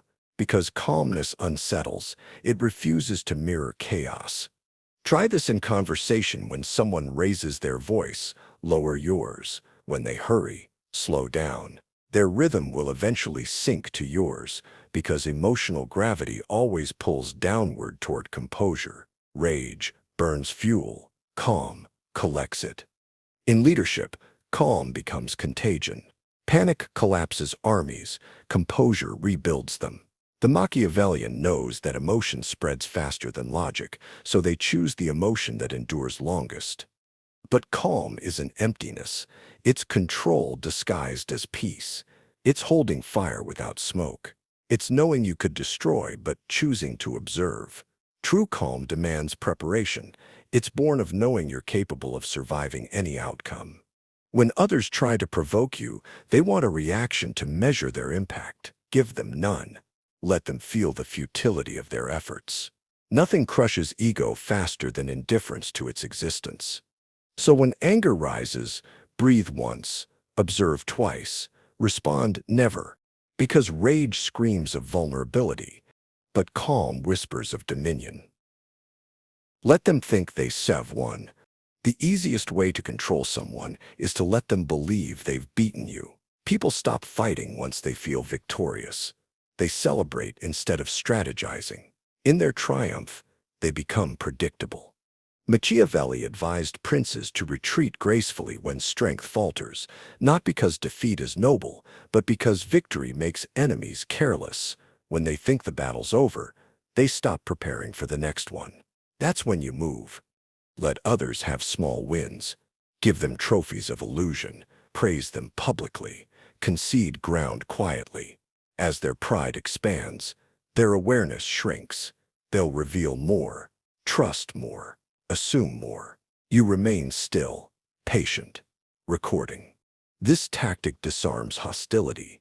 It turns competition into complacency. People crave the feeling of superiority. Give it to them. Let them think they've outsmarted you. They'll lower their guard while basking in self-congratulation. The key is timing. Don't overplay surrender. The illusion must be gentle, believable. Too much retreat invites domination. Too little invites suspicion. Perfect surrender feels accidental, not strategic. And when the moment arrives, strike, not with malice, but precision. Correct what was lost, quietly and completely. The shift will feel invisible to them, because they'll still be telling the story of their victory. To let others think they've won is to weaponize ego. It's mercy turned into trap. Remember, most people would rather be right than powerful. Let them have the first. You keep the second. Move quietly between alliances. Loyalty is a language written in sand. The tide of circumstance erases it faster than intention admits. Power demands flexibility, the ability to move between alliances without the world noticing the transition. Machiavelli understood that allegiance is not morality, it's momentum. When one alliance weakens, step toward the next while pretending to remain loyal to the last. That's not betrayal, it's adaptation. The ruler who ties themselves to one faction dies with it. To move quietly between alliances, you must master subtle exit. Never leave abruptly. Begin by reducing presence, fewer appearances, slower responses, vague justifications. Let your absence become gradual, natural, unnoticed. By the time you've fully shifted, people will remember you as having always been where you are now. Publicly, praise all sides. Privately, commit to none. You're not avoiding loyalty, you're transcending it. True allegiance belongs only to strategy. Still, balance is crucial. Switch too often, and you lose credibility. Move too late, and you're buried with your allies. The art lies in anticipation, seeing decline before others smell decay. When you change sides, never criticize your old alliance. Silence erases suspicion better than excuse. And when you arrive in new territory, act humble, not triumphant. Let them feel they chose you. Power grows by association. Stay mobile, stay polite, stay unreadable. Because survival doesn't belong to the loyal. It belongs to the fluid. Leave before they need you. Dependence feels flattering until it turns into a leash. The moment people need you too much, you become their servant, not their master. Machiavelli warned rulers never to overstay usefulness. The same crowd that praises you in comfort will blame you in chaos. Gratitude fades faster than hunger returns. Leave while they still think they chose you. Disappear before you become obligatory. Departure is an art of timing. The wise know when the room's warmth turns into reliance. When admiration becomes expectation, that's the moment to fade. By leaving early, you preserve power. You turn absence into legend. People romanticize what they can't reach. The one who stays too long becomes ordinary. The one who leaves at their peak becomes myth. This applies to work, influence, relationships, even kindness. Never give so much that your withdrawal feels cruel. Give enough that your silence feels meaningful. Leaving doesn't mean rejection. It means recognition, understanding that power thrives in distance. Every step away increases value in the minds you've left behind. They'll speak your name more in absence than they ever did in presence. The wise ruler never lets dependency rot admiration. They step back when loyalty is still fresh, when curiosity still burns. They let others wonder, Would they have stayed if we'd asked differently? That question keeps your shadow alive. So leave gracefully. No dramatics. No farewell speeches. Just silence. Calm. Deliberate. Final. Because the only thing rarer than power is the ability to walk away from it untouched. Guide. Don't push. Influence dies where force begins. People resist what pressures them but follow what feels like their own idea. To guide is to lead invisibly, steering without steering, suggesting without demanding. The more subtle your influence, the longer it lasts. Machiavelli understood this principle through politics, but it applies to every human exchange. When you push, you awaken ego. Ego resists. It must reject control to feel free. But when you guide, you speak to desire, not duty. You align your will with theirs until obedience feels like self-expression. The trick lies in redirection, not domination. Instead of saying, do this, say, what if we tried it this way? Instead of commanding, ask questions that make compliance feel like discovery. When people believe they've chosen your idea, their pride ensures loyalty. To guide, you must first observe, study what people want, then make your suggestion appear as the next logical step toward it. The best manipulation doesn't feel manipulative. It feels inevitable. This method requires patience. You must let others speak. Let them believe they're leading. Interrupt only to amplify. Guide by nodding, by silence, by timing your agreement like punctuation. Eventually, they'll follow the path you built, thinking it was theirs all along. Power that pushes creates rebellion. Power that guides creates harmony. The difference isn't morality, it's sustainability. The world worships control but forgets that control without consent collapses. Consent can be manufactured through psychology, through empathy, through suggestion. You don't seize minds, you invite them. So never push. Guide instead. Make obedience feel like independence. Because people resist rulers but follow reflections, and the best guide is the one who mirrors what others already wanted to believe.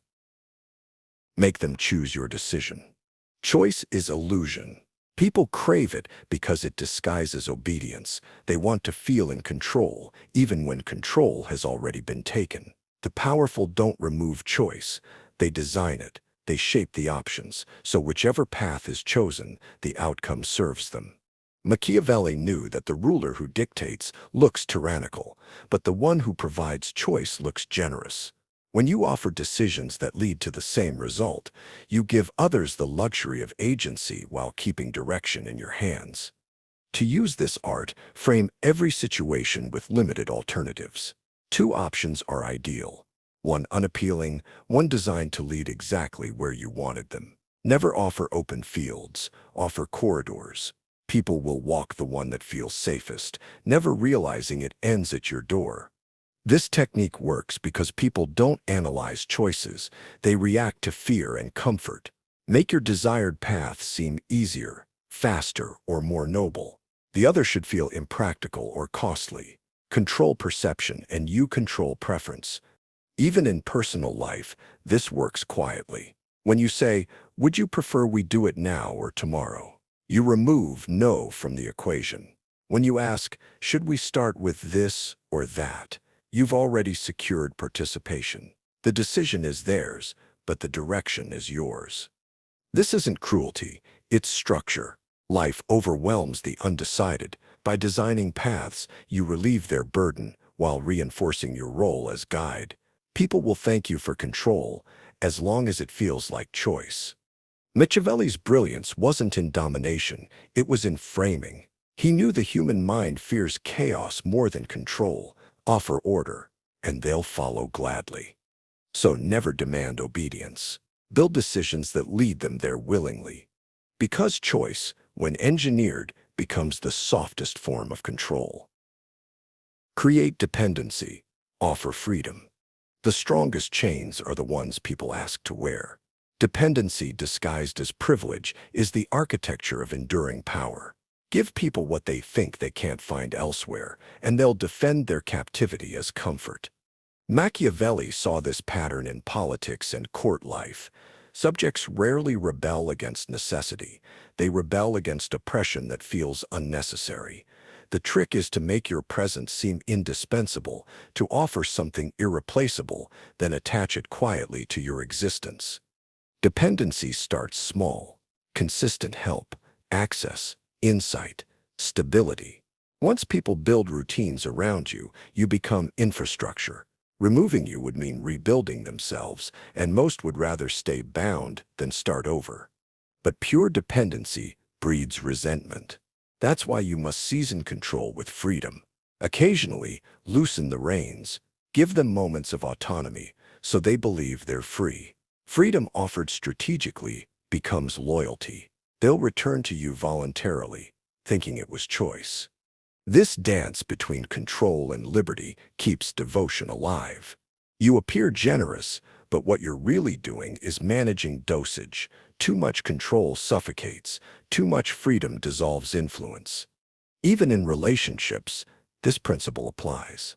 Be the calm in their storm, the one who provides what their world lacks. Then when you step back, absence becomes pressure. They'll chase the equilibrium only you can restore. Dependency doesn't mean ownership. It means integration. Become so useful, so consistent, that your removal feels like collapse. And when you finally offer freedom, let it be partial, timed, deliberate. Freedom that comes from you feels safer than freedom that comes from chaos. That's how rulers, mentors, and manipulators sustain power, not through force, but through need. Because the freest feeling is often the most designed illusion. Let ego do the work. Ego is a machine that runs on flattery and fear. Once you understand its mechanics, you can power it without effort. Let people's self-importance pull them in directions you've already mapped. Machiavelli wrote that most men can be led by their vanity. They mistake admiration for alliance. When you feed ego carefully, it works for you. You don't need to command. You only need to compliment. The trick is to praise, not the person but the image they want to see. Flattery works best when it confirms identity. Tell them what they secretly hope is true, and they'll bend themselves to prove you right. That's how you control without conflict. Ego also blinds. When someone believes they're irreplaceable, they stop questioning why you keep them. They'll protect your interests to protect their reflection. The more you make them feel powerful, the less they notice who gave them that feeling. But never overfeed ego. Excess confidence turns allies into rivals. Give just enough admiration to keep them striving for your approval.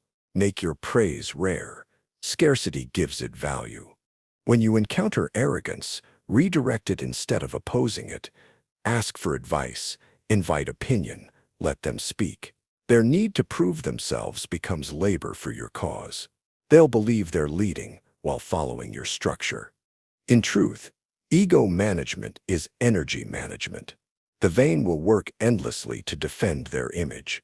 If you control the image, you control the work. So never fight ego, employ it. Because the greatest power in the world is not control over people, but control over how they see themselves. Predict emotion, command action. Logic rarely moves the masses. Emotion does. Every decision, from love to war, begins as a feeling and only later finds justification. The one who predicts emotion controls behavior long before reason catches up. Machiavelli observed that human nature is stable in its chaos.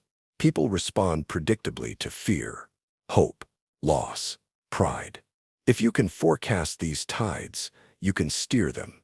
The ruler who senses collective mood before it surfaces always appears prophetic. To predict emotion, you must study patterns. Listen to tone more than words. Watch eyes, posture, pace. Every human expresses emotion before they name it. When you sense it rising, you can plant ideas into its path. Emotion then carries those ideas like wind carries fire. Commanding action doesn't require manipulation. It requires timing. Introduce a thought when people are already feeling its echo. Offer comfort when fear peaks. direction when confusion spreads, pride when despair deepens. They'll mistake synchronization for leadership. This is how great persuaders work. They don't create emotion, they channel it. They attach meaning to feeling. The crowd doesn't remember what was said. They remember how they felt when it was said. Emotion is energy. You can't suppress it, but you can redirect it. Let anger become momentum. Sadness become loyalty. Envy become ambition. You don't silence emotion. You give it a target. Machiavelli's wisdom still holds. He who commands emotion commands outcomes. Logic builds systems. Emotion moves people. So listen deeper. Anticipate what others will feel before they feel it. And when it arrives, speak the words that turn sensation into obedience. Because prediction is in smart prophecy. It assumes perception practiced perfectly. Use praise as currency. Praise, when used sparingly, becomes wealth. The world runs on validation more than logic. People crave acknowledgement more than accuracy. The Machiavellian understands this and learns to distribute praise the way a banker distributes gold, rarely, deliberately, and always at interest. Machiavelli wrote that to secure loyalty, a ruler must reward the perception of worth, not just the act. Praise satisfies ego, but it also shapes behavior. What you reward repeats. What you ignore dies quietly. The art lies not in flattery, but in timing. Praise too often, and it loses value. It becomes noise, a sugar high of approval that dulls motivation. Praise too little, and you starve morale. Precision is everything. A single compliment, well placed, can secure allegiance longer than payment. The trick is to praise the qualities you want others to depend on. Don't reward outcomes, reward traits. Tell the loyal they are insightful. Tell the ambitious they are trusted. People will do anything to protect an identity they believe you see in them. You become the mirror that defines them. But never praise indiscriminately. Unfocused approval breeds mediocrity and invites manipulation. Your praise must always feel earned, even when it's strategic. Let people believe they've extracted it from your restraint. The rarer it feels, the more intoxicating it becomes. Praise is power disguised as generosity. It looks soft but binds tighter than fear. Those who live on recognition are yours to command. Their pride becomes your leash. So give praise the way fire gives warmth, controlled, precise, essential. Because what you admire, you own. Never give all the information. Information is leverage, and leverage is security. The one who knows more but reveals less always controls the rhythm of interaction. Every word you speak is potential ammunition against you. The less others know, the less they can predict, manipulate, or prepare. Machiavelli saw that rulers fall not from ignorance, but from transparency. Once people understand your full design, they can dismantle it. Concealment is protection, not deceit, but discipline. Never tell everything you know, even to those you trust. Trust changes faster than memory fades. What you reveal today in comfort can be used tomorrow in betrayal. Hold something back. Always. Partial information maintains curiosity and dependence. When people feel you possess more than you share, they treat you with care. They seek your perspective, your insight. You become the well they must return to. Full disclosure ends that dynamic. It makes you replaceable. This is true in every domain. In negotiation, reveal only what secures movement. In conversation, answer questions partially. In leadership, share vision, not detail. The fewer your explanations, the stronger your aura. Information hoarded carelessly becomes paranoia, but information controlled becomes art. Say enough to appear open. Hold enough to remain mysterious. Never rush to fill silence. The one who speaks first always concedes advantage. Let questions hang unanswered. Curiosity creates tension, and tension creates control. Machiavelli's world thrived on secrets because truth, once exposed, loses all power. When you guard your knowledge, you guard your future. Because the moment you stop explaining, they start imagining, and imagination always exaggerates your power. Turn certainty into leverage. Certainty is currency. People crave it so desperately, they'll trade reason for reassurance. The Machiavellian doesn't fight this need. They sell certainty like gold. When others hesitate, you become the voice of conviction. When they doubt, you provide direction. Machiavelli knew that in unstable times, confidence outranks correctness. The public clings to those who sound sure, not those who are right. Certainty creates safety, and safety creates obedience. Use this instinct wisely. When uncertainty spreads, in work, in crisis, in emotion, become the steady voice. Don't promise outcomes. Project inevitability. People don't analyze tone, they absorb it. Calm conviction hypnotizes more than fact. Even when unsure, speak as though you've already decided. The world interprets decisiveness as strength. Hesitation breeds hierarchy. Whoever pauses first becomes follower. But wield certainty carefully. Too much breeds arrogance. Too little, confusion. True control lies in dynamic confidence, adaptable conviction that feels unshakable yet flexible. You never argue, you reframe. You never insist, you affirm. Certainty also exposes others' insecurities. The more composed you remain, the more they reveal their chaos. Let them exhaust energy proving you wrong while you move forward quietly. The key is not believing your certainty, but mastering it. You must wear it like armor, not identity.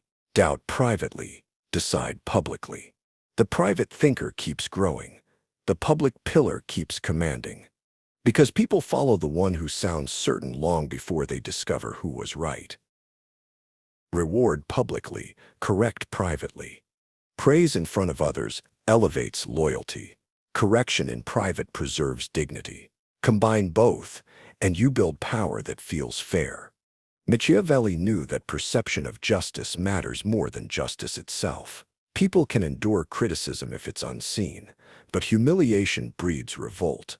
The wise ruler punishes discreetly and rewards where witnesses gather. It creates a moral illusion, authority with compassion. Public reward cements image. When you recognize effort in light, others strive to join it. Rewarding visibly reinforces order. This is what earns approval. It gives ambition a clear shape. But correction must be surgical, not theatrical. Never scold in public. Public rebuke turns mistakes into performances, and performances invite sides. Instead, isolate error in silence. Speak with calm tone and factual precision. Allow them to keep face while absorbing consequence. Private correction transforms fear into respect. It shows mastery, control without cruelty. You teach quietly but leave impact loudly. The art lies in proportion. Reward too often, and it feels cheap. Correct too rarely, and chaos grows. Alternate them like breath. Reward to inspire, correct to refine. Each makes the other credible. The leader who understands this rhythm never needs to shout. They manage atmosphere, not individuals. The room learns what to expect, and order sustains itself. So reward publicly for morale, correct privately for loyalty. Both actions serve one truth. People remember how you made them feel longer than what you made them do. And power in the end is nothing more than emotional architecture. Never argue. Redirect. Argument is chaos disguised as logic. The moment you engage, you descend into their frame. You've already lost control. The Machiavellian never wrestles in noise. They steer it. Machiavelli observed that persuasion through conflict breeds resistance. The more you argue, the deeper others defend belief. Ego feeds on opposition. Instead of breaking walls, you reinforce them. The wise don't argue. They redirect. They ask questions that plant doubt without confrontation. They shift topic, alter tone, and let silence digest their point. An argument demands energy. Redirection absorbs it. In conversation, never say, "You're wrong." Say, "That's interesting. Have you considered this?" Let their mind wander into your logic willingly. They'll defend your position as their own discovery. Redirection works because it preserves dignity. Arguments make losers. Guidance makes converts. When someone attacks, lower your volume. Pause longer than expected. Confusion breaks momentum faster than rebuttal. Your calm becomes accusation, the quiet reminder that you are not threatened. If pressed, concede something small. Surrendering trivia hides the fact that you're winning the whole field. Let them believe they've triumphed while you reshape context beneath them. Machiavelli knew persuasion isn't about victory, it's about continuity. An argument ends a relationship. Redirection preserves it under new terms. So stop trying to win. Steer instead. Guide them out of their certainty and into your calm. Because the most powerful truth isn't shouted, it's whispered while the other side thinks they're still talking. Build confidence to trap others. The most effective trap doesn't use fear, it uses belief. People rarely resist what they're proud of. Give them confidence, and they'll walk willingly into your plans, convinced they're leading. Machiavelli knew that the surest way to control someone was to make them feel capable. Flattery feeds compliance faster than threat ever could. When you inspire confidence, you shift their focus inward. They stop watching you and start admiring themselves. That's when you move. Start by identifying what people crave to believe about themselves: intelligence, loyalty, originality, virtue. Then confirm it. Say things like, "I trust your instinct," or "You always see what others miss." They'll double down on that identity, eager to prove you right. Once they do, their choices align with your design. Confidence is a mirror. Build it strategically, and they'll reflect your intent without realizing it. Every act of encouragement becomes a leash disguised as applause. But never make the leash visible. The moment they sense manipulation, they revolt. Keep it subtle. Genuine tone, quiet praise, private acknowledgement. People trust validation more when it isn't performed. Confidence also disarms suspicion. When someone feels admired, they stop defending. Their guard lowers and their patterns become readable. You'll learn their limits, their triggers, their ego. Those insights will serve you long after their gratitude fades. This tactic isn't cruelty. It's calibration. You're not lying to destroy. You're guiding through psychology. The world runs on mirrors. Everyone wants one that flatters. So build confidence around others, not to serve their ego, but to study it. Help them stand taller, only to see how they walk when no one's watching. Because when you make someone feel powerful, they'll never notice who handed them the crown. Say less, mean more. Every extra word you speak weakens the impact of the last one. Brevity isn't silence. It's focus.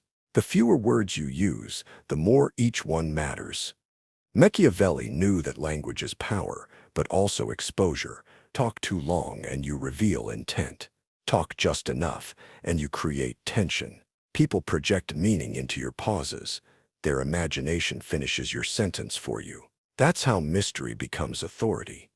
In negotiation, the one who talks least wins. The talkative reveal strategy through repetition and tone.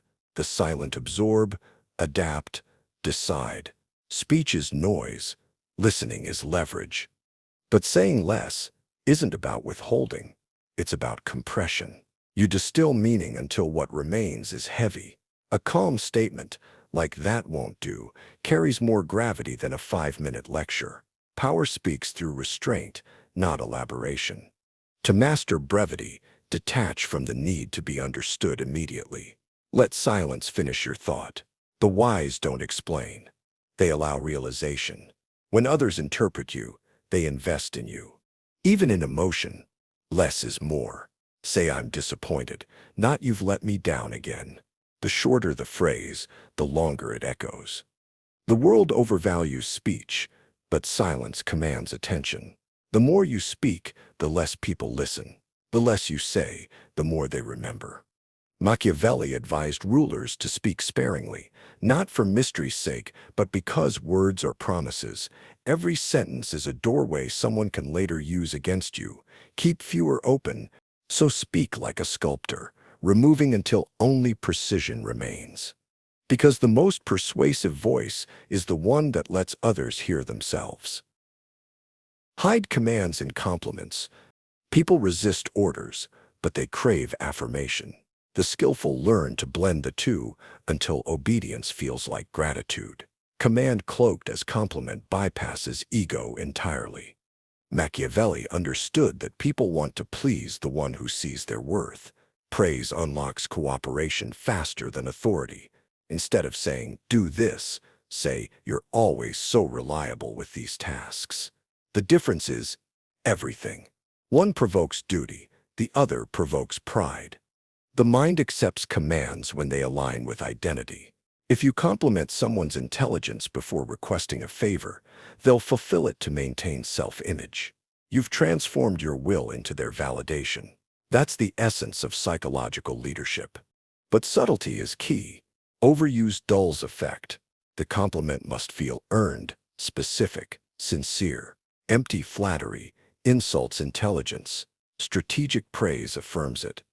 Observe carefully what each person values most: competence, loyalty, creativity, and frame your direction as recognition of that quality. You always catch details others miss. You're the calm one in chaos. No one handles this like you. Each phrase is a seed of obedience planted in admiration. This approach works because it shifts emotion. Command appeals to logic, compliment appeals to feeling. People argue with instructions, not with appreciation. Even correction can hide inside compliment. Instead of, "You're late again," say, "You're usually so punctual. I was surprised." Pride will correct what reprimand can't. To command effectively, you must learn rhythm. Compliment before the ask. Pause after. Let the praise sink in. Let identity bloom. Then deliver direction softly. Machiavelli's rulers mastered this art because they understood that control is not achieved by shouting, it's achieved by shaping self-perception. So hide your commands in flattery, your rules in reassurance. Because people don't resist what feels like recognition, they race to live up to it. Make loyalty look like choice. Forced loyalty collapses at the first crack of fear. Voluntary loyalty endures, especially when it never realizes it was guided. The greatest loyalty feels chosen, not commanded. Machiavelli knew that people follow conviction, not coercion. You can't demand devotion, you must inspire it.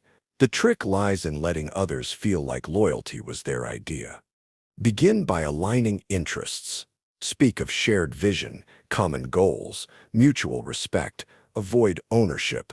Use language like "we," "together," "because of you." The more you remove yourself from command, the deeper their commitment grows. It becomes emotional, not transactional. Then, give them opportunities to act on that loyalty. Small choices that affirm allegiance, private gestures, public support, shared secrets. Each act deepens identity. People don't stay loyal because they owe you. They stay loyal because they've invested in proving they chose correctly. Manipulation? No. It's human design. People want meaning. Give them a role that validates their ego, and they'll guard it with pride. But never demand expression.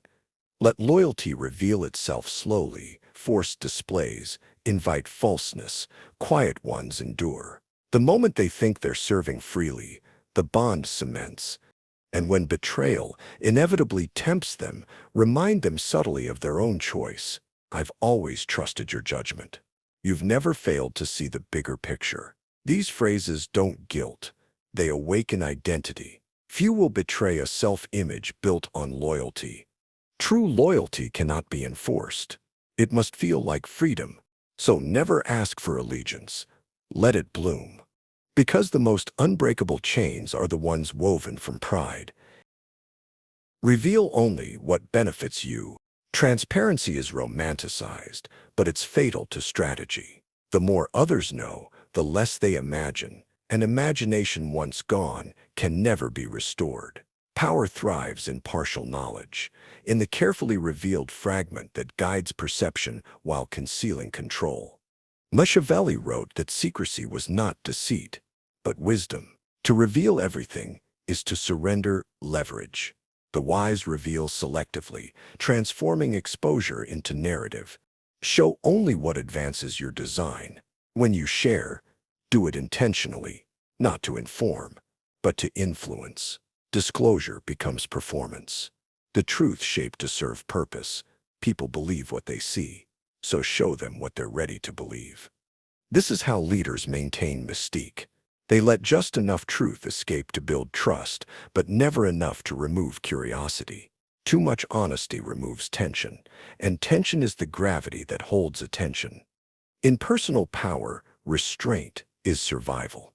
Every confession is currency. Spend only what multiplies in return. Keep silence where curiosity does more work than clarity. But beware of total opacity. Mystery without humanity breeds fear, not influence. Reveal pieces of yourself, gestures, fragments, glimpses, to remind others of your presence. Then disappear again, leaving them wanting more. Truth becomes most persuasive when it's incomplete. People fill gaps with imagination, and imagination always flatters its source. So control your revelations. Give the world mirrors, not windows. Because power doesn't come from being seen. It comes from deciding what can be seen. Control perception of time. Time moves differently for the powerful. They stretch it, bend it, and weaponize it. The weak rush to prove themselves. The strong wait until the moment costs others more than it costs them. Power is not just control of action, it's control of tempo. Machiavelli understood that the ruler who decides when to move holds greater authority than the one who merely moves first. Speed is intoxicating, but it often leads to exposure. Delay, however, multiplies gravity. A slow decision feels deliberate. A fast one feels emotional. To control time, you must detach from urgency. Urgency belongs to the desperate. When you act as though you had forever. Speak slowly, pause before answering. Let silence remind others that you measure differently. Time obeys confidence. Strategic delay breeds discomfort in others. Their anxiety grows in your stillness. They reveal, concede, and overreach while trying to fill your waiting. You gather information as they waste composure. But delay isn't inaction. It's preparation. You must always be ready beneath the calm. Every pause charged with purpose. When you finally act, your precision feels supernatural because it followed such quiet patience. In relationships, business, or war, never match the other's tempo. Set it. When they rush, slow down. When they hesitate, move. Rhythm is psychological dominance. Machiavelli would say, time favors those who understand its illusion.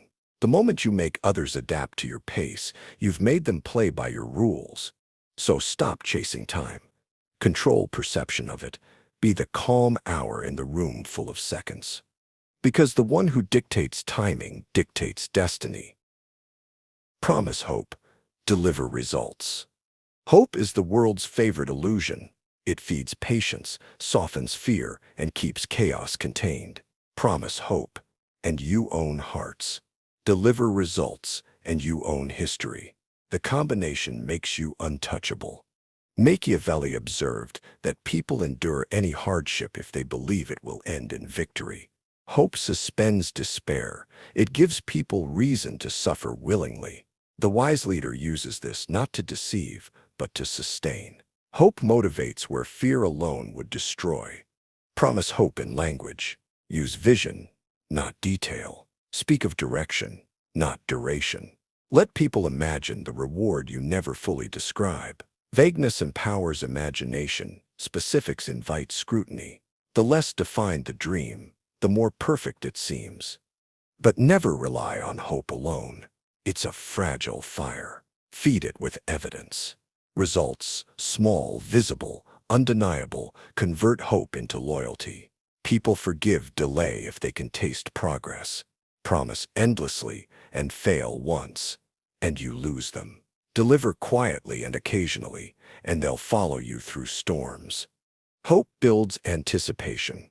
Results build reputation. One captures, the other retains. To master both, you must alternate. When morale wanes, speak of future triumphs. When faith swells too high, ground it with achievement. Keep followers oscillating between dream and satisfaction. The motion keeps them loyal, always chasing equilibrium that only you can provide. Even in private ambition, this principle applies. Give yourself hope when tired. Demand results when calm. The self is both ruler and ruled. Promise hope to inspire. Deliver results to prove prophecy. Because those who only promise are forgotten, and those who only deliver are feared, but those who do both are obeyed. Change pace before they adjust. Predictability is death to dominance. Once others match your rhythm, they begin to anticipate your next move. The Machiavellian keeps advantage by altering tempo without warning, accelerating when observed, freezing when pursued. Machiavelli wrote that timing defines fortune. The same act done too early looks reckless. Done too late, it looks cowardly. The ruler survives by striking between expectation and surprise. When others study you, don't become consistent. Change your speed. If you've been reactive, grow still. If you've been still, become sudden. Confusion destroys control, and confusion is what keeps power alive. Tempo manipulation also keeps others dependent. They begin to wait for your signal. When you slow, they stall. When you move, they scramble. You train their nervous system to sync with yours. Soon your unpredictability becomes their addiction. They can't move until you do. This works in leadership, negotiation, even emotion. Vary your energy. Sometimes be present and passionate, sometimes distant and detached. Each shift resets perception, keeping others uncertain but engaged. The predictable are studied. The unpredictable are mythologized. Don't mistake chaos for control. Change pace consciously, not impulsively. Each alteration should feel like a decision, not disorder. A slow hand after speed signals mastery. A sudden shift after calm signals dominance. The key is rhythm, not randomness. Movement must look natural even when designed. When you alter flow, people feel you before they understand you, and that's where true influence lives. So never let them adapt. Change pace before they adjust. Because rhythm, when mastered, becomes control disguised as motion. Let them define you wrong. Perception is armor. The moment you correct it, you weaken it. Let people define you wrong. It keeps your truth safe. Machiavelli knew that explanation invites vulnerability. When you clarify who you are, you expose what matters to you. The wise allow misunderstanding to spread because it acts as camouflage. False assumptions protect your core motives by giving enemies a decoy to study. Let them believe you're softer than you are, colder than you are, slower, weaker, kinder, crueler, whatever suits your purpose. Misjudgment makes others predictable. They strategize against illusions while you move untouched. The urge to correct perception comes from ego. You want to be known accurately, but accuracy is exposure. Secrecy isn't always silence. Sometimes it's misdirection. The world never attacks what it misunderstands. It attacks what it fears. Be misread enough that fear never finds clarity. Even allies can benefit from illusion. When they think you're less aware, they reveal more. When they think you're simpler, they show complexity. When they underestimate, they overextend. Never defend your reputation too soon. Let it ferment. The louder your accusers, the more noble your silence appears. People eventually tire of lies faster than they trust explanations. And when truth finally emerges, it hits harder for being hidden. So let them define you wrong. Let gossip protect you. Let confusion serve as cloak. Because those who are misunderstood survive longer than those who are understood too early. Seem understanding, stay strategic. Empathy earns trust, detachment keeps control. Combine the two, and you master influence. Appear deeply understanding, but never let emotion drive decision. Machiavelli understood this duality well. The ruler who shows no compassion breeds fear. The one who feels too much loses focus. Balance lies in simulation, understanding emotion without surrendering to it. When you seem understanding, people lower defenses. They feel safe revealing what they'd normally hide. Every confession becomes information. Every tear becomes data. Empathy opens the door, strategy walks through it. But it must look authentic. People sense hollow sympathy instantly. Listen with stillness. Reflect their words softly. Give them the illusion of being seen completely. That's what they crave most. In that illusion, they grant you trust. Once trust forms, use it to align interests subtly. Don't manipulate pain. Redirect it. Guide emotion toward outcome. Comfort and command can coexist if tone remains steady.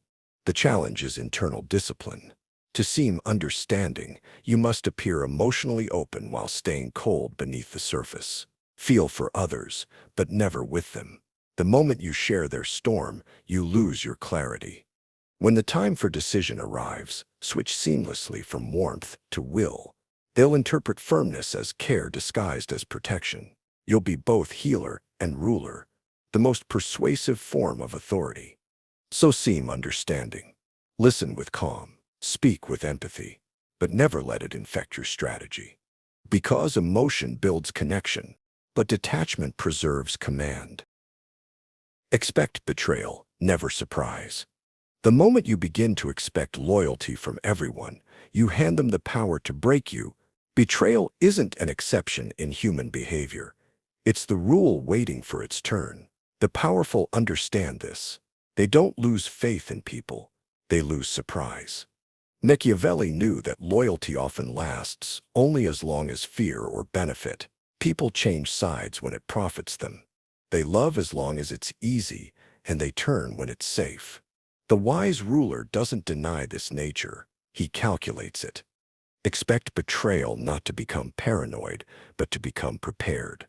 When you anticipate disloyalty, you create structures, not relationships. You place trust in systems, not sentiment. You design outcomes where even a traitor can't destroy you, only reveal themselves. Betrayal teaches hierarchy. The naive blame the betrayer. The strategist studies the cause, who offered them a better deal, who whispered faster, promised louder, paid earlier. Every act of betrayal is an X-ray of incentive. When betrayal happens, and it will, remain calm. Emotion turns you predictable. Composure turns you unreadable. Let them think their move caught you off guard. Then, in silence, make them realize it didn't. The absence of your outrage will haunt them longer than punishment. Expect betrayal not as tragedy, but as confirmation that your foresight works. The truly powerful are never shocked. They grieve privately, adjust quietly, and return stronger, already 3 moves ahead of the next traitor. Because betrayal is not the end of loyalty. It's the audit that proves whether it was ever real. Punish once, then forget. Vengeance is addictive, but strategy is surgical. When you punish, do it cleanly, swiftly. And once, anything more is theater. And theater is weakness. Machiavelli warned that drawn-out punishment breeds hatred. The punished don't remember their guilt. They remember their pain. To rule effectively, you must separate justice from cruelty. The first restores order, the second breeds chaos. When someone wrongs you, take your time. Let anger cool into calculation. Then strike precisely, enough to make repetition impossible, not enough to make revenge appealing. Your goal is deterrence, not destruction. After that, forget. Revisiting old offenses signals insecurity. When you keep punishing, you reveal that the wound still bleeds. The strong don't reopen cuts, they cauterize them. The weak keep picking scabs. Forgetting after punishment is not forgiveness. It's closure. It denies the offender emotional leverage. It denies the audience spectacle. Silence after justice feels heavier than wrath. It tells the world the matter is settled. In personal life, this rule is just as vital. Don't keep proving your point. Don't relitigate the same betrayal. Deliver consequence once, then move forward untouched. Machiavelli called this cruelty well used, the cruelty that ends pain rather than multiplies it. Those who understand this principle never waste energy on the past. They punish to restore peace, not pride. So act once, act decisively, and then vanish from the conflict entirely. Because those who forget after striking are the only ones who ever truly heal. Keep enemies closer than allies. Distance breeds ignorance. Closeness breeds control. Your enemies should never vanish from view. They should sit where you can study their pulse. Keep them close, not to befriend them, but to disarm them. Machiavelli taught that a visible enemy is less dangerous than a hidden one. The closer you keep your adversaries, the fewer surprises they can arrange. Proximity gives you access to their mood, their ambition, their cracks. Distance gives them time to plan. Invite your rivals into partial trust. Share crumbs of information, gestures of respect, glimpses of humanity. Let them think they understand you. The illusion of transparency weakens suspicion. People rarely conspire against those they believe they're outsmarting. The trick lies in balance. Too much distance and paranoia grows. Too much closeness and boundaries blur. Keep them near enough to observe, but far enough that they can't touch your core. Allies can become lazy, entitled, complacent. Enemies stay sharp, and in keeping them close, you stay sharp too. They remind you that peace is temporary and vigilance eternal. Your enemies are your most honest teachers. They see the flaws your friends overlook. Study their hatred. It's often a mirror of your power. To fear an enemy is to let them roam free in the dark. To keep them near is to cage them in light. So dine with your rivals. Smile as you listen. Learn from every silence between their words. Because the hand you watch can stab you, and the enemy you understand can surprise you. Forgive in words, not heart. Forgiveness is often theater. It calms the crowd, disguises strength, and disarms retaliation, but it should never erase memory. True forgiveness, the kind that forgets, belongs to saints. The Machiavellian practices the other kind, forgiveness that sounds gentle and feels like iron. Machiavelli understood that grudges cloud reason. To carry anger publicly is to announce vulnerability. So the wise forgive, but only outwardly. They free themselves from noise while keeping the lesson carved in memory. Forgive in words to appear magnanimous. Let people see grace, not vengeance. Public forgiveness wins reputation. Private remembrance protects position. Those who wronged you will lower their guard, convinced they've been absolved. That's when observation begins. But never let resentment poison clarity. Cold memory is a weapon.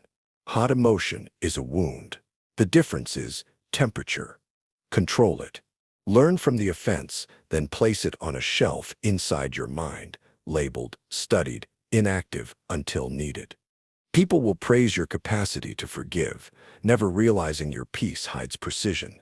You've replaced anger with awareness, revenge with timing. Forgiveness in words stabilizes power. It signals maturity, confidence, and control. Yet forgiveness in heart is surrender, the erasure of caution that gets rulers killed. So say it's fine and mean, I remember. Smile when they apologize.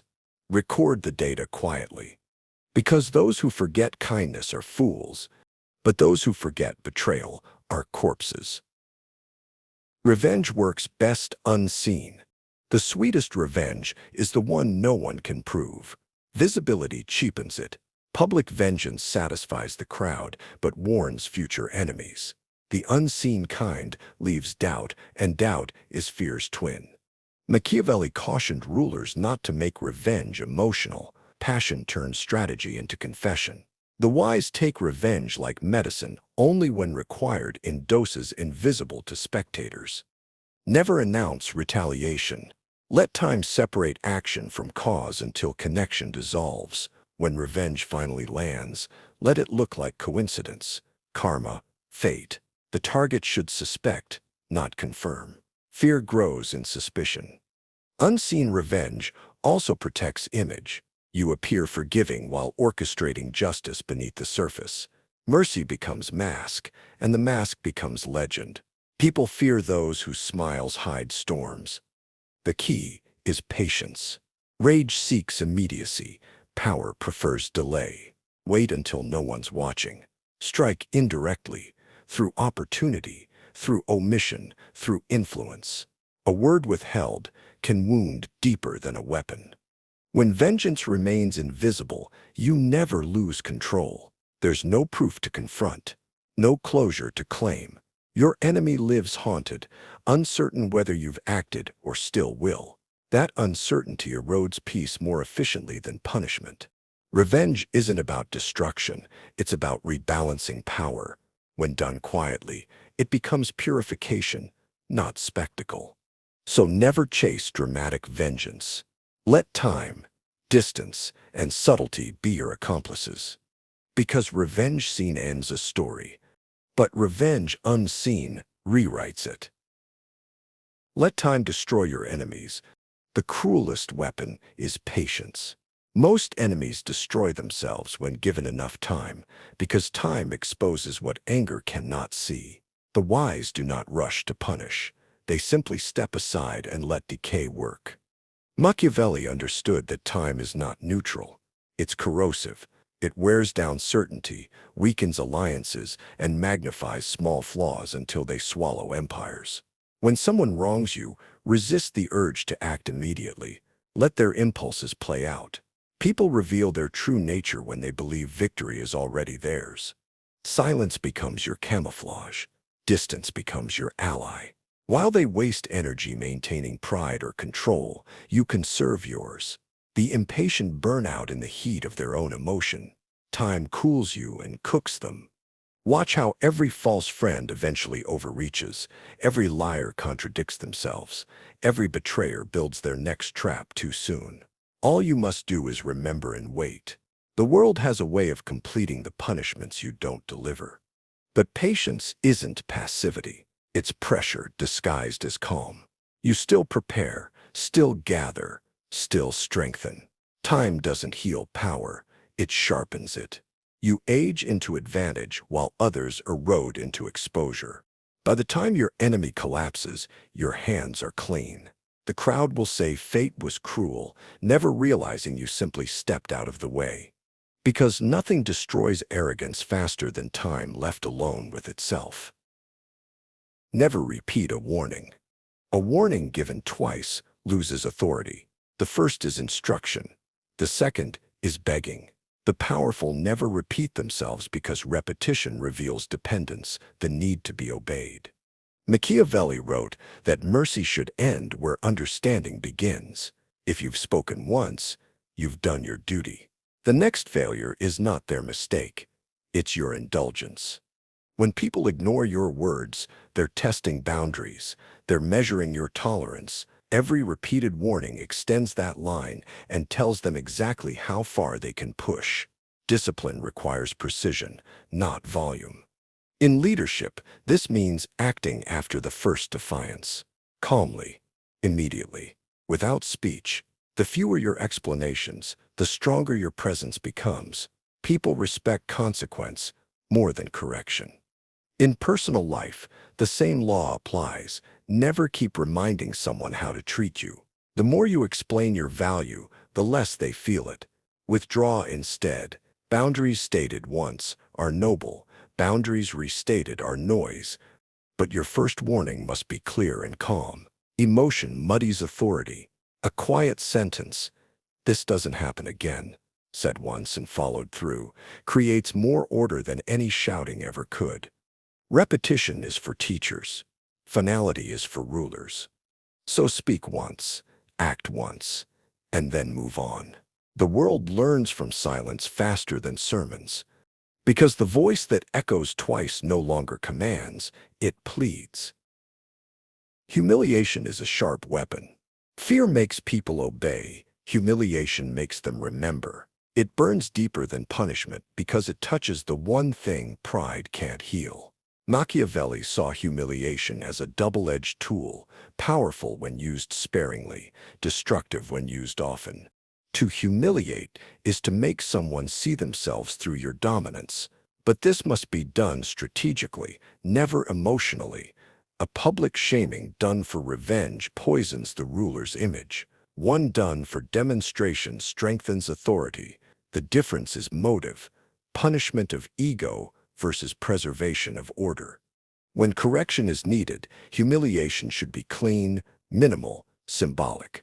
A subtle remark, a small exposure, a single silent gesture at the right time can crush arrogance without spectacle. The point is not to destroy the person, but to remind the audience who sets the scale.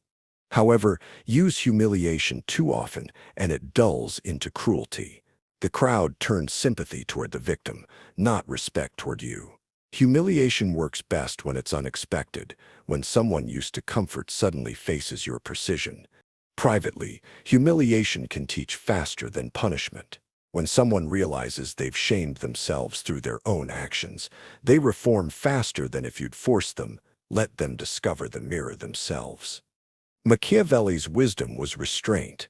The goal is fear of disappointment, not fear of pain. The wise ruler doesn't seek submission. He cultivates caution. So humiliate rarely, but perfectly. Let the wound be small but unforgettable. Because people forgive everything, except the memory of embarrassment. Let others play hero first. The world loves saviors, but it forgets them quickly. Heroes burn fast, martyrs faster. The Machiavellian never races for applause. They let others step into the spotlight first, take the risk, bear the scrutiny, and then quietly claim longevity over glory. Machiavelli noted that the first to act often faces the sharpest resistance. The second, wiser player perfects what the first revealed. Let others charge. Let them open the gates, absorb the arrows, prove the concept. Once the dust settles, arrive with calm refinement, not enthusiasm. This is how power grows without exposure. Those who play hero must justify the drama. They must defend every wound, every speech, every promise. You simply appear as solution, not savior. The hero exhausts admiration. The successor inherits stability. Never compete for moral credit. Let others sacrifice reputation for righteousness. When they fail, and they will, the world will crave someone steady, practical, and unshaken. Step in without triumph.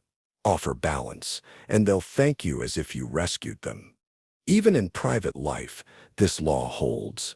Let others overextend, argue, or prove themselves. While they fight to be right, you can serve. Patience makes you look prophetic.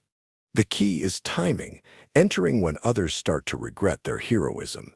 Because heroes are remembered for moments, but strategists rule for decades. Smile when cornered. Fear exposes the untrained. Composure disarms it. When trapped, threatened, or accused, do the one thing your enemy doesn't expect. Smile. It doesn't signal defeat. It signals control. A smile in chaos confuses logic. It rewrites power dynamics instantly. Machiavelli observed that unpredictability terrifies the predictable. Anger is easy to read. Fear is contagious. But calm, especially when threatened, looks supernatural. It makes others question their position. A smile when cornered says, "You have no idea what I know." It creates a vacuum of uncertainty. The attacker begins to doubt their own advantage. Are they missing something? Is there a trap? Their confidence begins to erode before the fight even starts. This doesn't mean pretending happiness. It means radiating readiness. Smile as acknowledgement, not surrender. The kind of smile that says, you may have the moment, but not the ending.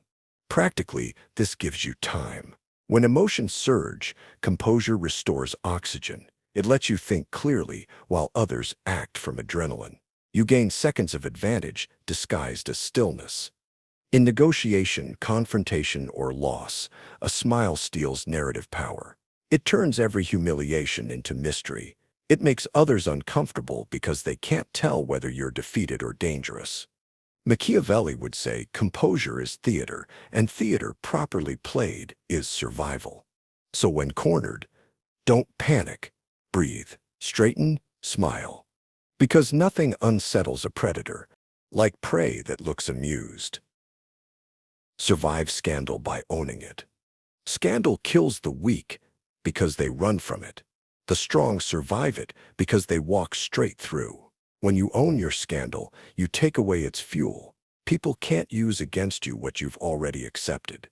Machiavelli saw reputation not as purity, but as control. To rule perception, you must sometimes embrace contamination. Denial feeds curiosity. Admission disarms it. The crowd doesn't want saints. They want stories, and a story that refuses to hide becomes untouchable. When accused, don't panic. Don't defend frantically. That energy signals guilt. Instead, acknowledge calmly. Twist narrative from shame to ownership. Yes, I did it, said with steadiness. Turn sin into strength. The world forgives confidence faster than apology. But ownership doesn't mean confession. It means reframing. Redefine your scandal as choice. If they call you manipulative, say you're strategic. If they call you arrogant, say you're certain. Take their insult and polish it into philosophy. When the noise peaks, stay silent for a while. Scandal burns hottest in reaction. Without oxygen, it fades. Then return with composure. The same crowd that mocked will admire resilience. The narrative shifts from outrage to fascination. Every public figure who endured scandal did so by transforming shame into symbol. You can't erase damage, but you can outlast it. And endurance, not innocence, defines legacy.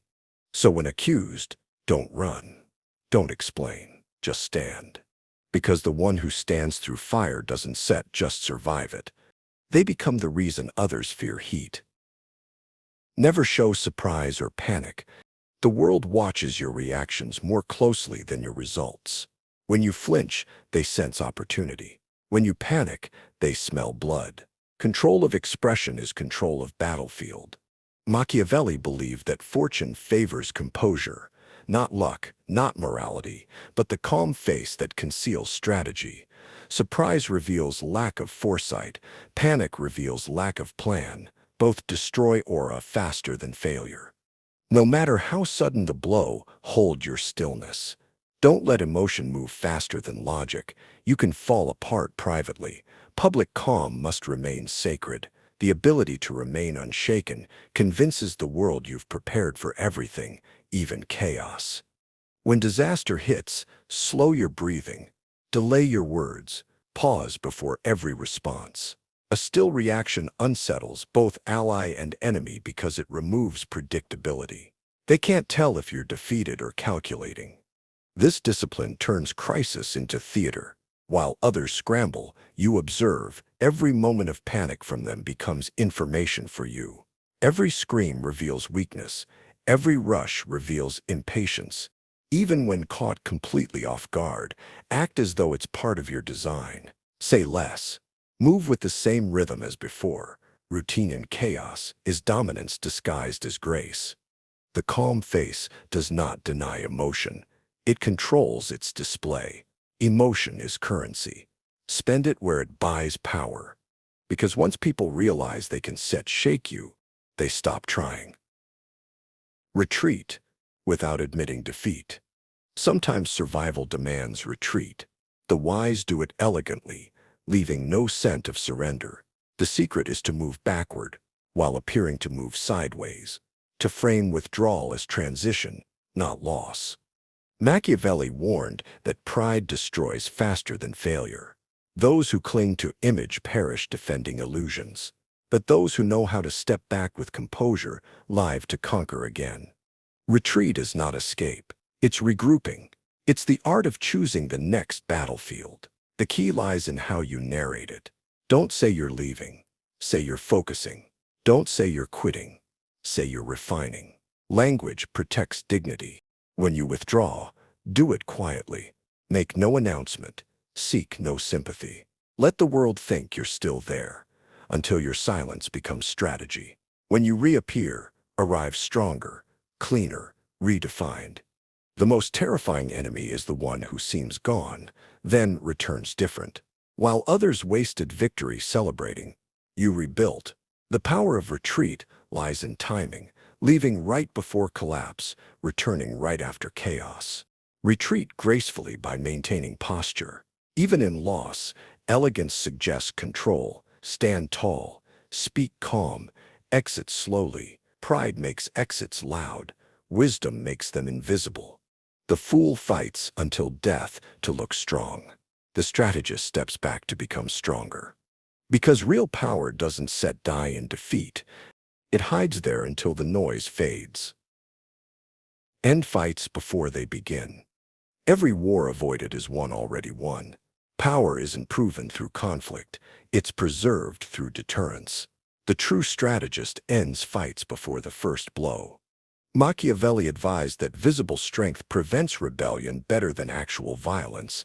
To dominate without conflict, make resistance feel futile. When people sense you could destroy them but choose not to, fear becomes respect. Conflict drains energy, time, and control. Even victory costs blood. Prevention, however, multiplies both reputation and endurance. A calm, prepared presence diffuses most storms. End fights early through silence, certainty, and subtle shows of readiness. Never argue, display consequence. Never threaten, imply it. The more others imagine your reaction, the less they'll test it. In conversation, this means ending escalation quickly. When voices rise, lower yours. When others demand response, give stillness. Your calm tells them what your words never need to. To prevent conflict, master the art of inevitability. Make opposition feel like wasted effort. Let your consistency become myth, an unspoken warning that you don't lose. You wait. Fights are for those desperate to prove worth. The powerful don't prove, they preserve. So, don't win every battle. Deny it the right to exist. Because ending conflict before it begins is the only form of victory that never fades. Let failure confuse, not define. Failure destroys the proud, but educates the strategic. The difference lies in interpretation. The wise let failure confuse others, not themselves. They turn collapse into camouflage, a story that hides growth. Machiavelli understood that appearances deceive even in defeat. If you look broken, people stop fearing you. But if you look calm while losing, they start wondering what you're planning. Failure handled well creates mystique. When you fall elegantly. Make it unclear whether it was mistake or move. Confusion protects you while you rebuild. Failure that looks intentional disarms gossip. Failure that looks emotional invites vultures. Never announce recovery. Quiet improvement feels supernatural. While others think you're finished, you're restructuring. When you return, act as though you never left, as though the setback was merely scenery on the path. Failure is raw material for reinvention. It strips illusion, clarifies purpose, and exposes loyalty. Study it. Don't dramatize it. Every loss reveals what comfort hid. And remember, the world forgets failure faster than you think. It only lingers when you keep repeating it.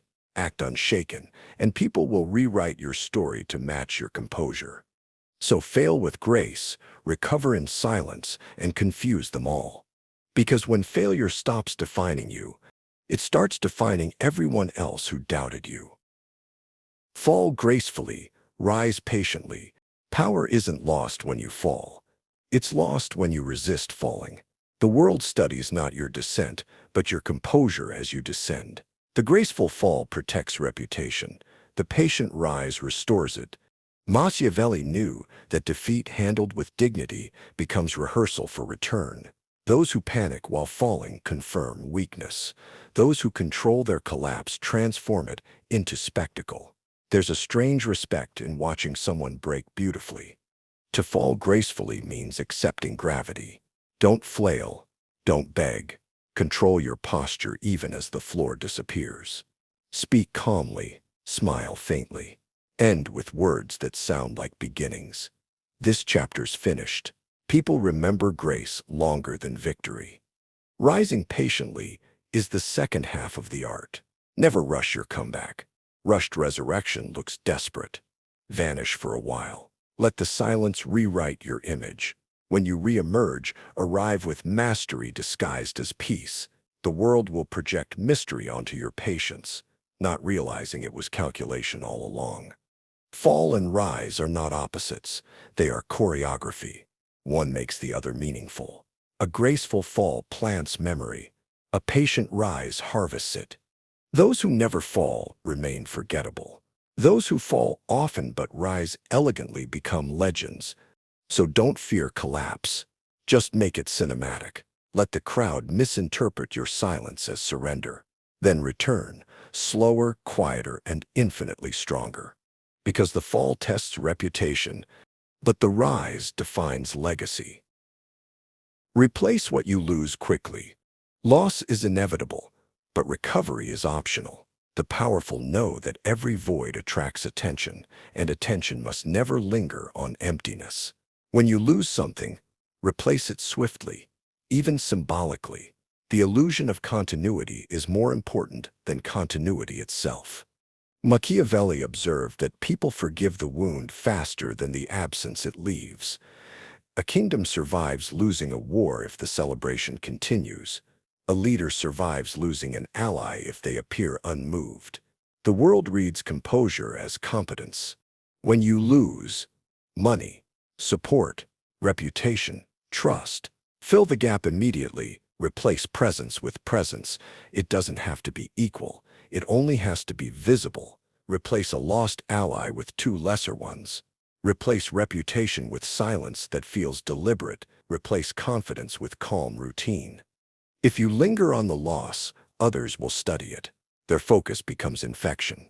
But if you move quickly, you rewrite narrative faster than gossip spreads. The crowd doesn't mourn, it adjusts. This is how empires survive collapse, by distracting decay with new construction. Movement creates illusion, and illusion buys time. Privately, grieve your losses. Publicly, pivot. Never let people see transition as damage. Let them see it as transformation. Loss becomes permanent only when you stop replacing. So move fast. Fill the gaps. Keep rhythm alive. Because the world forgives losing, but it never forgives looking empty. Silence outlasts every attack. Noise burns out, silence endures. When others attack you, resist the instinct to respond. Every reply feeds the fire. Every defense confirms vulnerability. Silence, on the other hand, starves chaos. It forces others to speak longer than they planned, exposing their motives to exhaustion. Machiavelli saw silence as the highest form of retaliation. The ruler who does not react appears invincible. Every word withheld multiplies mystery. Every unanswered insult grows heavier in its echo.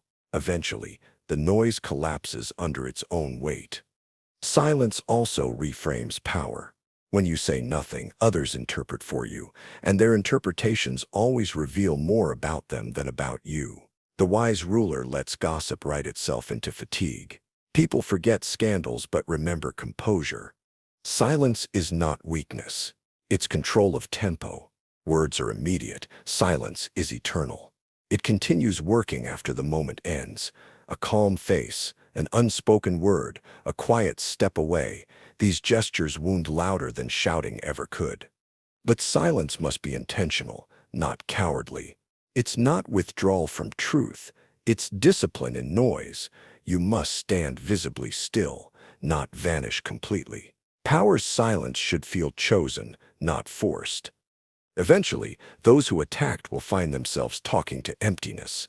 The crowd will grow bored. Attention will drift. And in that silence, your authority reforms, untouched. Because words fade when they collide with calm. And silence, when mastered, outlives everything said against you. Calm is mistaken for innocence. Stillness protects better than denial. The calm are underestimated because the world mistakes composure for weakness.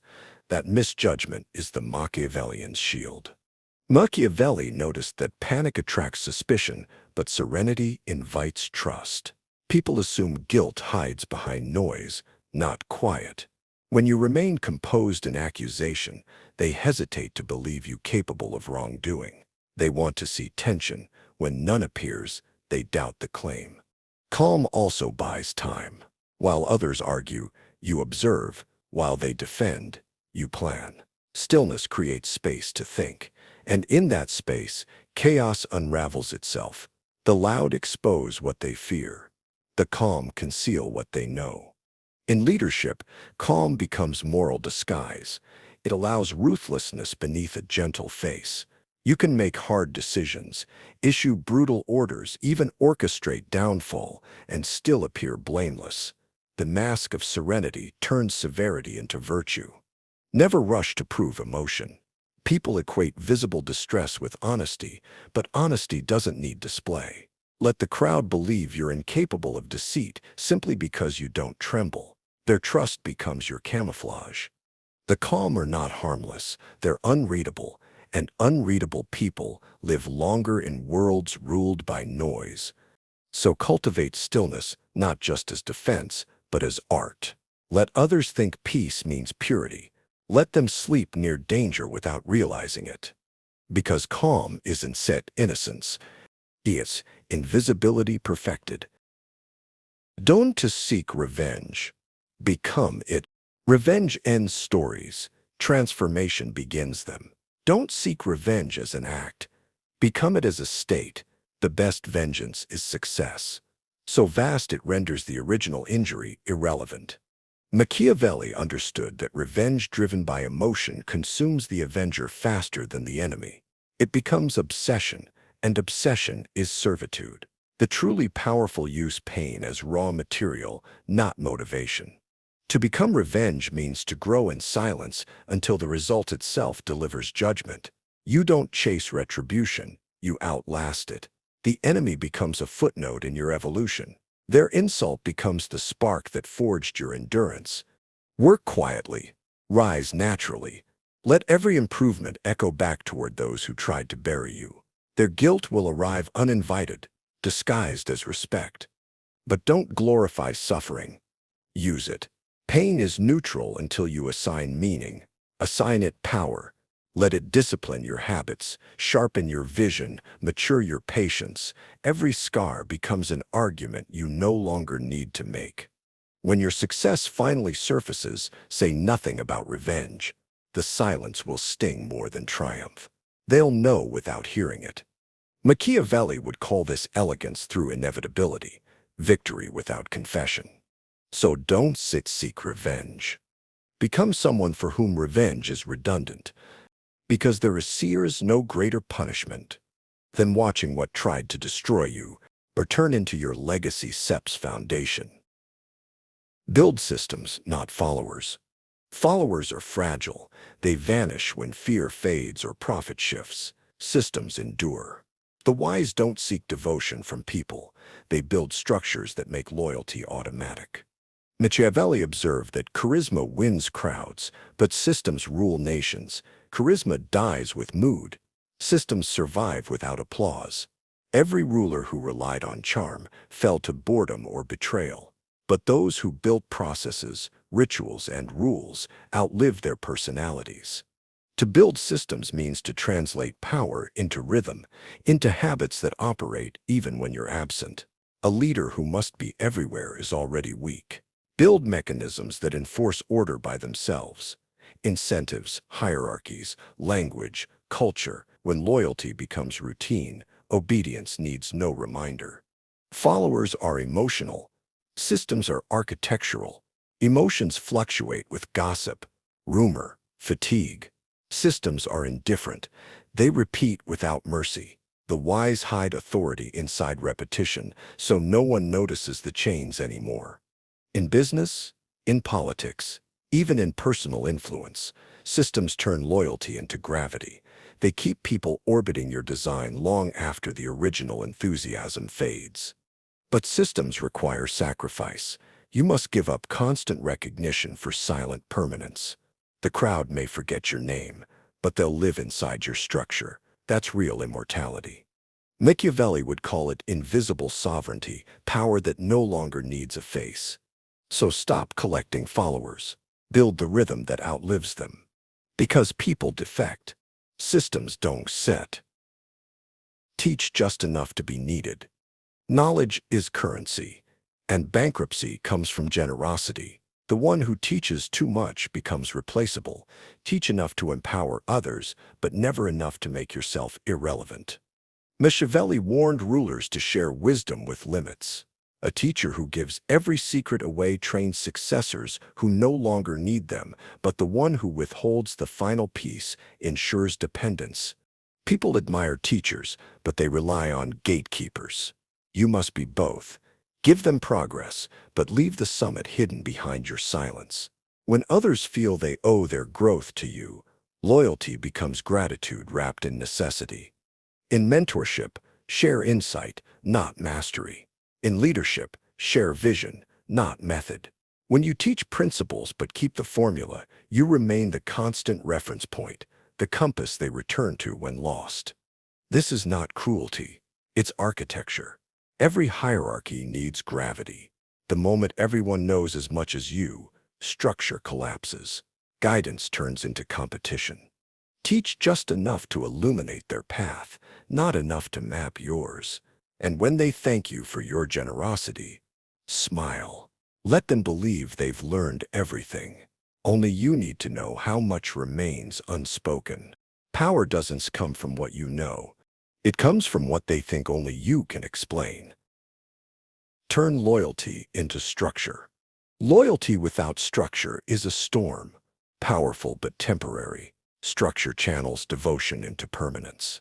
The wise don't depend on emotion. They design loyalty into the walls of their kingdom.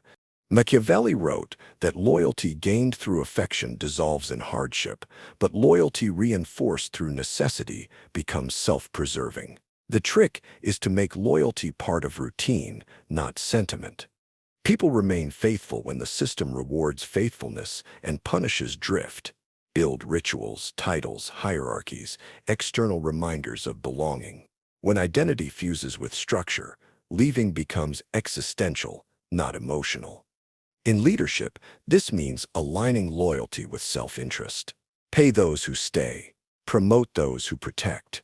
Reward stability with visibility. When loyalty feels logical, it no longer depends on love. The personal equivalent, make relationships systemic, create patterns of reliability that others crave. Your timing, your calm, your steadiness.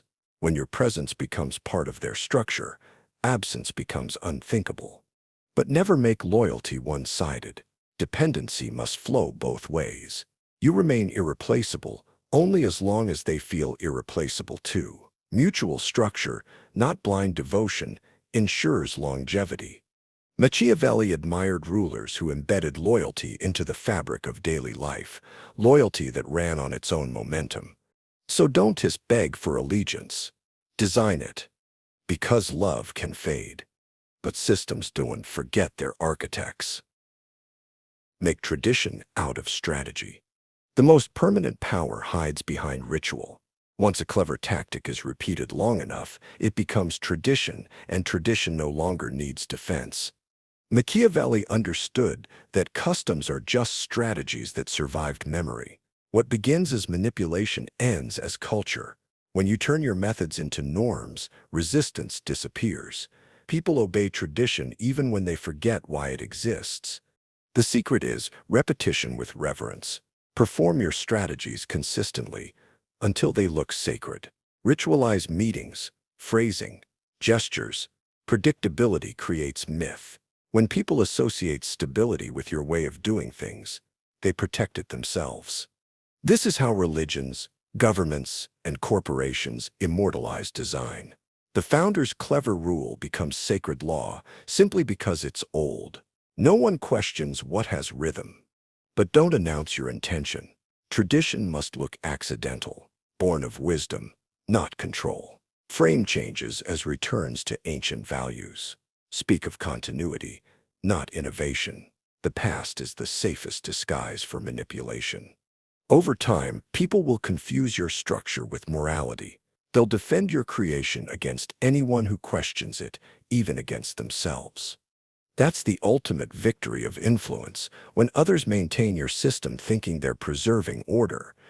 So turn every useful idea into habit, every strategy into ceremony. Because once the crowd kneels to ritual, you no longer need to give orders. Hide power behind service. The strongest ruler often looks like the most selfless servant. People lower their guard around humility. And in that trust, real authority is born. Machiavelli knew that power disguised as service endures longer than dominance declared. Serve to lead. Appear devoted to others' goals while subtly directing them toward your design. The human ego loves gratitude. Give it endlessly. The more people feel you work for them, the less they question that they now work for you. Hidden power thrives under kindness. When others see you as helper, they hand you permission to organize, to advise, to decide. You become indispensable, the unseen spine behind every success. In politics, this means speaking of the people while shaping their direction. In relationships, it means caring sincerely but never aimlessly. Service must always serve structure. The trick is sincerity of tone, not purity of motive. Serve gracefully. Listen deeply. Deliver results. Let them believe they owe you nothing. That illusion is your armor. Gratitude disguises hierarchy. But never play servant forever. The role must evolve into symbol. Over time, your reliability becomes leadership. They'll turn to you for guidance because habit made it natural. The loud command respect for fear of losing it. The silent earn it by pretending they never wanted it. So serve first, not to be good, but to be inevitable, because the greatest kings wear crowns, made from invisible acts of service. Speak less. Be quoted more. The fewer words you use, the more they echo. Power speaks in fragments, short enough to be remembered, sharp enough to be repeated. The wise never flood the room with speech. They drop sentences like stones into water and let the ripples do the work. Machiavelli understood that words are dangerous because they multiply meaning. Every extra phrase becomes a handle for misunderstanding. The fewer you give, the less you can be held by. Silence isn't absence, it's editing. It's the discipline of only saying what cannot be ignored. When you speak rarely, every word gains weight. People lean forward. They fill your pauses with respect, curiosity, or fear. You control tempo simply by controlling volume. The talkative fight for attention. The quiet receive it automatically. To be quoted, you must first be still. Study timing like music. Let your statements arrive after silence, so complete it feels deliberate. The pause gives your words dimension. Speak in complete thoughts, not commentary. Say things that sound like conclusions, not contributions.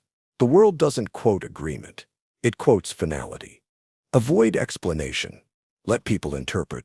When they do, your words grow beyond your control. And that's how legend begins. A phrase born of precision becomes myth through repetition. Machiavelli himself was often misquoted, but that was his genius, to write truths that outlived his intent. Power never fears being misunderstood. It counts on it. So speak less. Say lines that feel like endings. Then go silent. Because the world remembers silence best when it follows a sentence that sounded like prophecy. Vanish and let rumor speak. Absence creates appetite. The more visible you are, the more ordinary you become. Disappear at the peak of attention, and you transform from person to myth. Rumor becomes your echo, louder, freer, untouchable.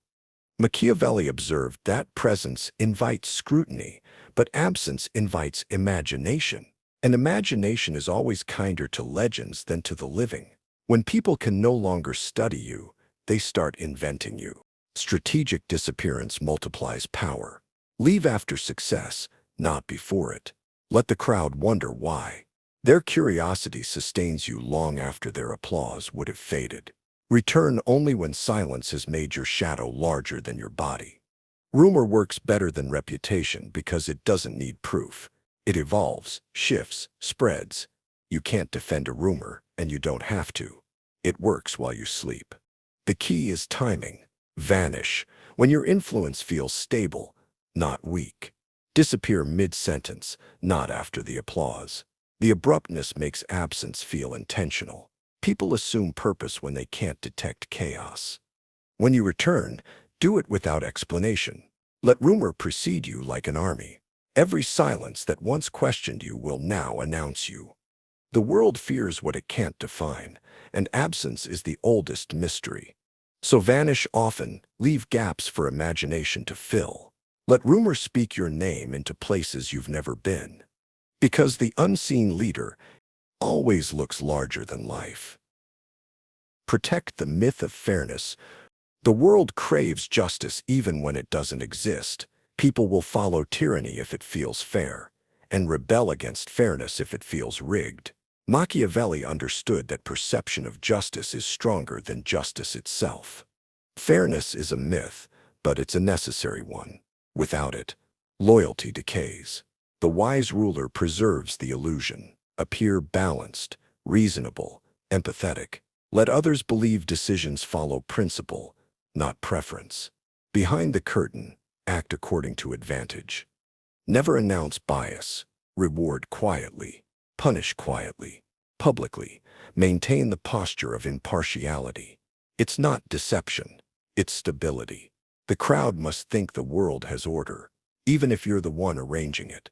When people believe they live under fairness, they forgive inequality. When they sense corruption, they revolt. Therefore, hide necessity inside procedure. Make manipulation look like due process. Delay decisions so they feel weighed. Consult advisors before doing what you already intended. Ceremony disguises calculation. Even in personal dealings, maintain fairness as myth. Listen before acting. Even if your decision is already made, let people feel heard. Perception of inclusion pacifies pride. Machiavelli would say, the just ruler is not the one who treats all equally, but the one who convinces them that inequality is natural. So guard the myth. Protect it with calm tone, patient words, and visible rituals of reason. Because once people stop believing in fairness, they start believing in revenge. Be feared, never hated. Fear maintains power. Hatred destroys it. The distinction lies in precision. Fear is respect sharpened to awareness. Hatred is fear infected by humiliation. Machiavelli's ruler keeps subjects afraid of consequence, not angry at injustice. Fear without cruelty is stability. It reminds people of hierarchy, of cause and effect. They obey not out of affection but out of instinct. Yet the moment fear becomes personal, when it feels like contempt or ridicule, it mutates into hate, and hate never sleeps. To be feared, stay distant, but fair. Let your authority feel mechanical, not emotional. Punish only for structure, never for pride. Speak calmly, not loudly. Loudness smells of insecurity. Avoid humiliation. People forgive punishment. They never forgive embarrassment. Take from them wealth, but never dignity. Make every consequence look procedural, not personal. In private life, fear means boundaries. It's the quiet assurance that you won't be crossed, not the roar that you will retaliate. The calm, consistent person inspires more caution than the erratic tyrant. Machiavelli argued that love and fear can't coexist, but respect can. Fear framed as respect endures. Fear framed as insult backfires. So be firm, not cruel. Distant, not detached. Because to be feared wisely is to be loved safely. Make every defeat look planned. The wise never lose, they reframe. Every failure can be rewritten as evolution if you control timing and tone. The trick isn't to avoid defeat, it's to make defeat look deliberate. Machiavelli knew that survival often depends on narrative. A ruler who admits error loses command. One who calls error strategy keeps it. The crowd doesn't need truth, it needs coherence. When plans collapse, pivot immediately. Change the story before others do. Replace mistake with test, failure with phase. The more confidently you explain your fall as part of a larger design, the faster the world accepts it. Never show shock. Act as though you expected the loss. The audience reads reaction, not result. Calmness after defeat feels prophetic, as if you foresaw what others didn't. This is how legends are written. Every failed empire calls its ruin reform. Every fallen leader says, "I was clearing the way." History believes confidence, not confession. Privately, analyze. Publicly, narrate. Spin collapse into metamorphosis. The one who defines the reason for loss defines its memory. The weak apologize for defeat. The powerful rename it. So when failure arrives, don't mow and deny it. Shape it. Because the world doesn't remember who won, only who told the better story. Turn enemies into monuments. The most satisfying revenge is immortality, not your enemies, but yours. Destroying them ends their relevance. Transforming them into proof of your endurance turns them into monuments to your strength. Machiavelli observed that enemies, when handled correctly, become pillars of legacy. Every great figure in history owes part of their myth to those who opposed them without challenge. Greatness looks like luck. Conflict gives it shape. When you win, don't erase your adversaries. Frame them. Keep their names alive as symbols of what you overcame. Let their resistance define your perseverance. The crowd admires victory, but it reveres survival. Treat your enemies as necessary characters in your story. Mention them sparingly, respectfully, not with bitterness, but with detachment. Your calm acknowledgement will feel like triumph. The world reads composure as superiority. Even in personal life, this holds true. Don't badmouth those who wronged you. Speak of them as teachers, not villains. Nothing unsettles an enemy more than realizing they helped you evolve. Their attempt to wound became your refinement. Over time, they fade into myth, but your association with them remains, not as victim, but as victor. You turned confrontation into contribution.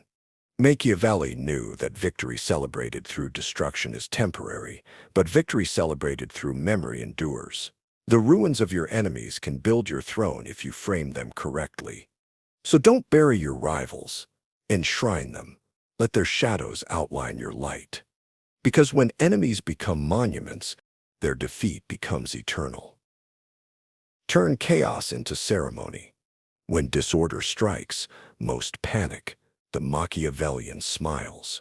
Chaos terrifies only those who lack choreography.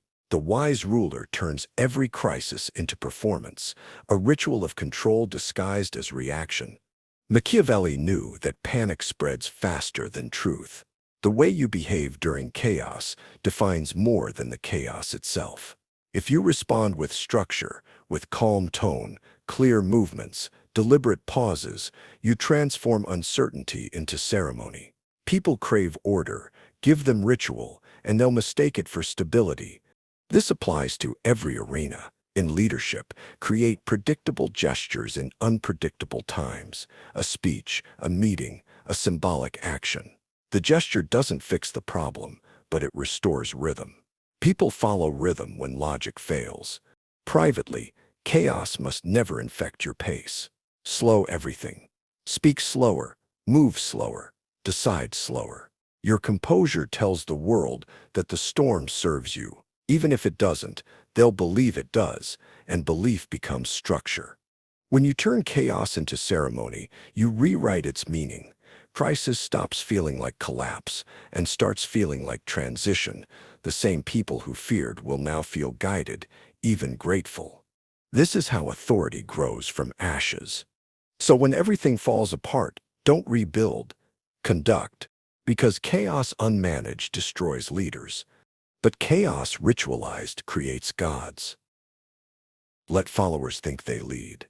The illusion of power sustains loyalty better than power itself. People obey willingly when they believe they're the ones deciding. Machiavelli taught that the best ruler hides control behind permission. Guide through questions, not commands. Ask, what do you think we should do? Even when you already know. Then subtly praise the idea that aligns with your plan. They'll argue for your will as if it were their own. Nothing binds loyalty tighter than self-congratulation. This principle transforms workplaces, movements, even relationships. The need to feel empowered is universal. Give it cheaply, and people will give you everything expensive: time, energy, trust. Let them lead where it doesn't matter. Let them choose details while you define destination. A shared illusion of influence makes obedience feel noble. But never overdo it. Too much false leadership breeds chaos. Keep invisible boundaries, like rails on a track. The train believes it moves freely, unaware that every direction is already designed. Machiavelli knew that open control breeds rebellion, subtle control breeds cooperation. The human mind clings to autonomy. Satisfy that illusion, and you can guide entire nations without a single command. So let followers think they lead. Smile when they boast of ownership. Encourage their pride. It's the quiet engine of obedience. Because those who feel free will never notice the leash. Hide ruthlessness inside grace. The cruel attract fear. The graceful attract trust. But the ruler who hides ruthlessness beneath grace commands both. Machiavelli admired those who appeared kind while acting decisively, gentle faces with iron hands. Grace is the perfect disguise for severity. It softens edges, calms resistance, and makes cruelty feel like care. When you deliver bad news kindly, you disarm anger. When you end something with poise, the victim doubts their right to resentment. That's not morality. It's mastery. Never display hardness directly. It invites opposition. Instead, deliver every difficult act with calm tone, lowered voice, and steady eyes. The smoother your surface, the deeper your cut. Grace also protects image. The world forgives ruthlessness when it looks elegant. Mercy isn't always good. Brutality isn't always bad. The difference lies in style. The graceful ruler doesn't humiliate. They elevate even while removing. People will call your cruelty discipline because you never lose composure. But grace must be genuine in rhythm, if not in emotion. It must feel effortless, like habit. If it feels staged, it fails. Practice calmness until it's your natural weapon. Machiavelli said it best. It's safer to be feared than loved, but safest to be both. Grace achieves that. So sharpen your kindness until it cuts. Because elegance is the most effective camouflage for cruelty. Lead by emotion, not logic. Logic convinces the mind. Emotion commands the body. People act not from analysis, but from feeling. The wise leader doesn't lecture. They evoke. Machiavelli's greatest insight was that control begins in the heart, not the head. Logic is slow. It argues, doubts, hesitates. Emotion leaps. A single feeling can move nations faster than 1,000 facts. The art of influence lies in discovering which emotion rules the moment: fear, hope, pride, and attaching your message to it. Never present raw logic. Wrap it in story, tone, and rhythm. Use repetition like heartbeat, pauses like breath. People remember what they feel, not what they calculate. The leader who commands emotion shapes reality. Fear makes crowds unite. Hope makes them sacrifice. Pride makes them obey. Logic can explain why, but only emotion can make them move. This doesn't mean manipulation. It means communication through instinct. Even when appealing to intellect, speak to identity. People believe arguments that affirm who they think they are. Control atmosphere before words. Enter calmly. Speak slowly. Hold silence. Emotion spreads through presence before it ever reaches sound. Machiavelli would say that reason builds systems, but emotion builds empires. So lead not by convincing, but by awakening. Because logic persuades thought, but emotion commands destiny. Let others write your legend. A story told by you sounds like ambition. A story told about you sounds like legacy. Machiavelli understood that power must look inevitable, not self-declared. Those who speak too often of their greatness lose it. Those who act quietly let history exaggerate for them. When you stop defining yourself, others rush to fill the silence, and myth begins. Do remarkable things, then disappear before applause arrives. The crowd will invent motives, dialogues, even virtues you never possessed. They will romanticize your distance. Humans hate an unfinished story, so they'll complete yours with reverence. The secret is restraint. Never over-explain. The more gaps in your tale, the larger your legend grows. Uncertainty makes memory fertile. Give them fragments, not explanations. A gesture here, a rumor there. Let time stitch them into meaning. Your legend should always outlive your presence. If people still argue whether you were kind or cruel, genius or madman, you've succeeded. The living are understood.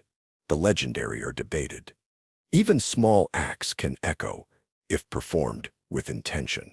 A single word withheld. A mysterious departure. A sudden act of mercy from someone feared. Legends are born not from scale, but from contrast.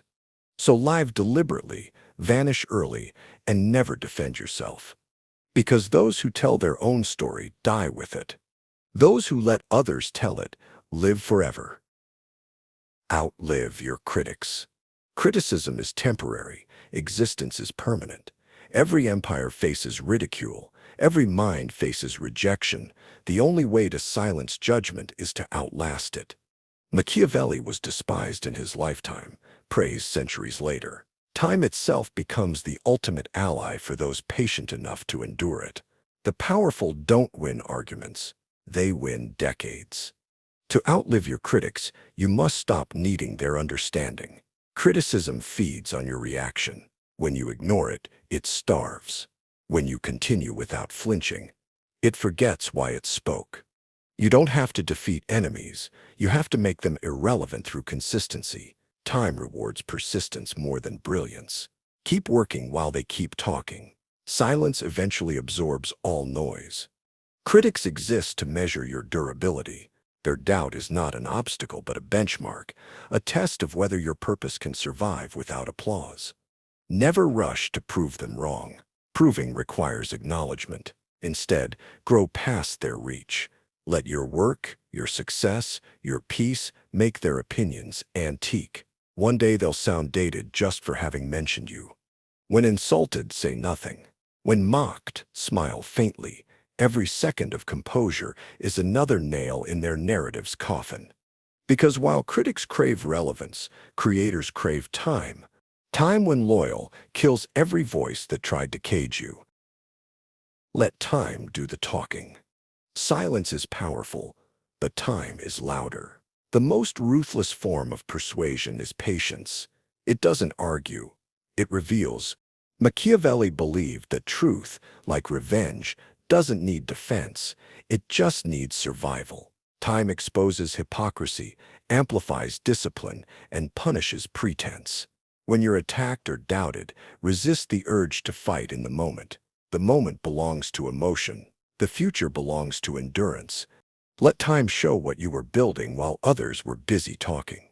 The longer you stay consistent, the more your stillness begins to look prophetic. The present mocks. The future explains. You don't need to convince anyone when years start repeating your results. Persistence erases accusation. Longevity replaces validation. People forget rumors faster than they forget reliability. So don't chase reputation, extend duration. Every day of calm continuity becomes silent evidence. Every failure outlasted turns into narrative proof. Machiavelli wrote that fortune bends to persistence. Power shifts not through confrontation, but through repetition. The patient always inherit what the impulsive abandon. So hold steady. Wait. Let your consistency speak in years, not seconds. Because time tells the truth, and it always speaks your language when you endure long enough. Redefine the meaning of power. Power isn't domination. It's design, the quiet ability to shape what others consider normal. Machiavelli's genius wasn't cruelty, it was understanding structure. He saw that lasting power doesn't shout orders. It builds systems that whisper rules into minds until obedience feels voluntary. The highest form of control isn't fear, it's definition. When you redefine what power means, you free yourself from its caricature. Power isn't loud, it's fluent. It's not ownership, it's alignment. It's the art of being necessary while appearing optional. Redefining power begins with rejecting comparison. You don't compete, you construct. You create spaces where influence moves invisibly through language, rhythm, and ritual. The powerful don't need permission or rebellion. They make both seem irrelevant. True power is internal first. It's self-command, the ability to feel anger, fear, doubt, and still choose strategy. Without that, every throne is temporary. Machiavelli's rulers weren't gods. They were human beings who mastered perception. They appeared inevitable, not invincible. The modern version of that truth is subtlety. Control through calm, vision through silence. Redefine power as elegance, as preparation, as mastery of pace. Let others chase noise. You build permanence. Because once you change what power means, no one can take it from you. Because no one else will even recognize it. Rule yourself before the world. The greatest empire is internal. Every ruler who failed began losing not armies but discipline. The first conquest must always be self. Machiavelli wrote about kings and republics, but his philosophy began with human nature, the battlefield inside every mind. He understood that power without self-control collapses into chaos. A man who cannot govern his impulses will eventually hand his kingdom to them. To rule yourself means to master reaction, to feel everything yet reveal nothing until you've decided its use. Anger becomes data, fear becomes forecast, desire becomes direction. The body feels, the mind decides. Self-mastery isn't emotionless. It's awareness without surrender. It's standing in the storm without letting the storm choose your step. Discipline is freedom disguised as restraint. The world bends only to those who no longer bend to themselves. When you command your habits, your time, your tone, you no longer chase control, you emanate it. Machiavelli's final lesson was timeless. The ruler outside mirrors the ruler within. Rule yourself first, in silence, in solitude, in private ritual. Rule your breath, your temper, your waiting. And when the world finally bows, it won't be submission, it will be recognition. Because the throne isn't set out there. It's the chair you sit on when no one sits watching. And that brings us to the end of Machiavelli's hidden lessons. Not the man of cruelty history feared, but the thinker who understood human nature without illusion. He didn't teach manipulation. He revealed what already ruled the world: timing, perception, and control over oneself. Every strategy you've heard tonight begins and ends with awareness of others, yes, but especially of your own mind. Because the greatest victory is not in ruling others, but in mastering the quiet empire within. If these ideas gave you something to think about, let them echo a while. And when you wake, take one truth with you: power isn't what you take, it's what you understand. Thank you for listening. If you'd like to keep exploring the hidden mechanics of the human mind, subscribe, like the video, and share the insight that stayed with you longest. Until next time, stay aware, stay calm, and stay powerful.